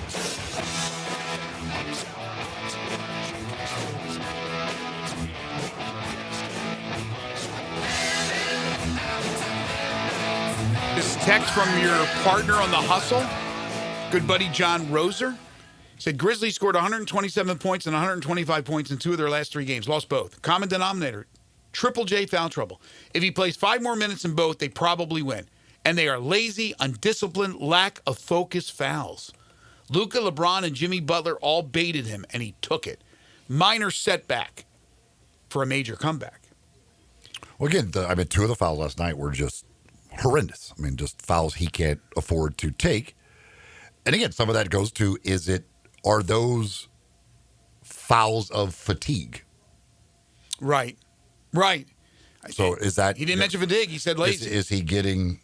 when you get tired, you make some dumb decisions. You're something like that. Is that part of what's going into a foul? The one in the corner, you just reach out and grab a guy's arm. Like, why? Who cares? Let him grab the rebound. Who cares? You weren't going to get that rebound. He was right there between you and the ball. The other one, he just comes over there and knocks Curry to the floor for no reason whatsoever. But the question, I guess, for 90 people... 90 feet from the basket, and you're just knocking the guy down. Right, but the question for people is, he's still not playing a ton of minutes, and I don't believe he played the entire fourth quarter. Why are you fouled out in the fourth quarter? Yeah, but I think he didn't start. Did he start the fourth quarter? Wasn't he out? I can't remember if he started the fourth quarter. Well, I'm just saying he's not playing max minutes. That's scary if these guys are. Now again, they're playing a system like you said that's push. Well, last night he played max minutes. He fouled out of the game. He played as many minutes as he was going to possibly be able to play. I'm just talking about in general terms. These guys don't play max minutes, and to be not in the shape they need to be to run this offense, that says a lot about the organization and what position they put these players in, if that's true, if that's what it is. Fleet Feet, the place to go to get all your running gear, folks. Go get some running shoes. Maybe that's what the Grizzlies need. They all need to go to Fleet Feet, get some shoes, start running. Get in shape. Get in shape, guys. The answer right there. Go see the folks at Fleet Feet, either in the Laurelwood Shopping Center in East Memphis or out in Collierville, Poplar, and Houston Levy. They go in there. They take a look at the way you run, the way you walk, fit you with shoes that are just right for you, plus all the other gear, everything else that you need. Heck, even advice. Maybe you're looking at, maybe you're just getting started running. Maybe you're trying to train for some races for the first time, whatever. Folks at Fleet Feet, they're all if there to help. If you got questions, go in, ask them. They will answer them. They will help you out. You can get involved in their group runs and other things that they do as well. It's all about the running community at Fleet Feet. Again, 2 locations to serve you. They're also online at fleetfeetmemphis.com. On social media, they keep you up to date with all the stuff they've got going on at Fleet Feet. Congratulations to Lance Lynn on a great career. He ends his career with his retirement announcement yesterday. Played, of course, for the Memphis Redbirds and went on to play for the Cardinals and other teams in the big leagues. So congratulations on a good career, former Ole Miss Rebel. That's right. Had a fantastic career. That'll do it for us today. I want to thank Jerry Palm, Matt Moore, Parth Upadhyay for joining us on the program. We're back tomorrow starting bright and early at 7 a.m. Kerry Miller will join us at 8:25, to Michael Cole at 9:05, and you never know when there may be a surprise guest or two here on the program. Stay tuned for Waldo and Friends on Sports 56. It is coming up next. For Eli Savoy and Elijah Seegers, I'm Greg Gaston. Have a great day, everyone.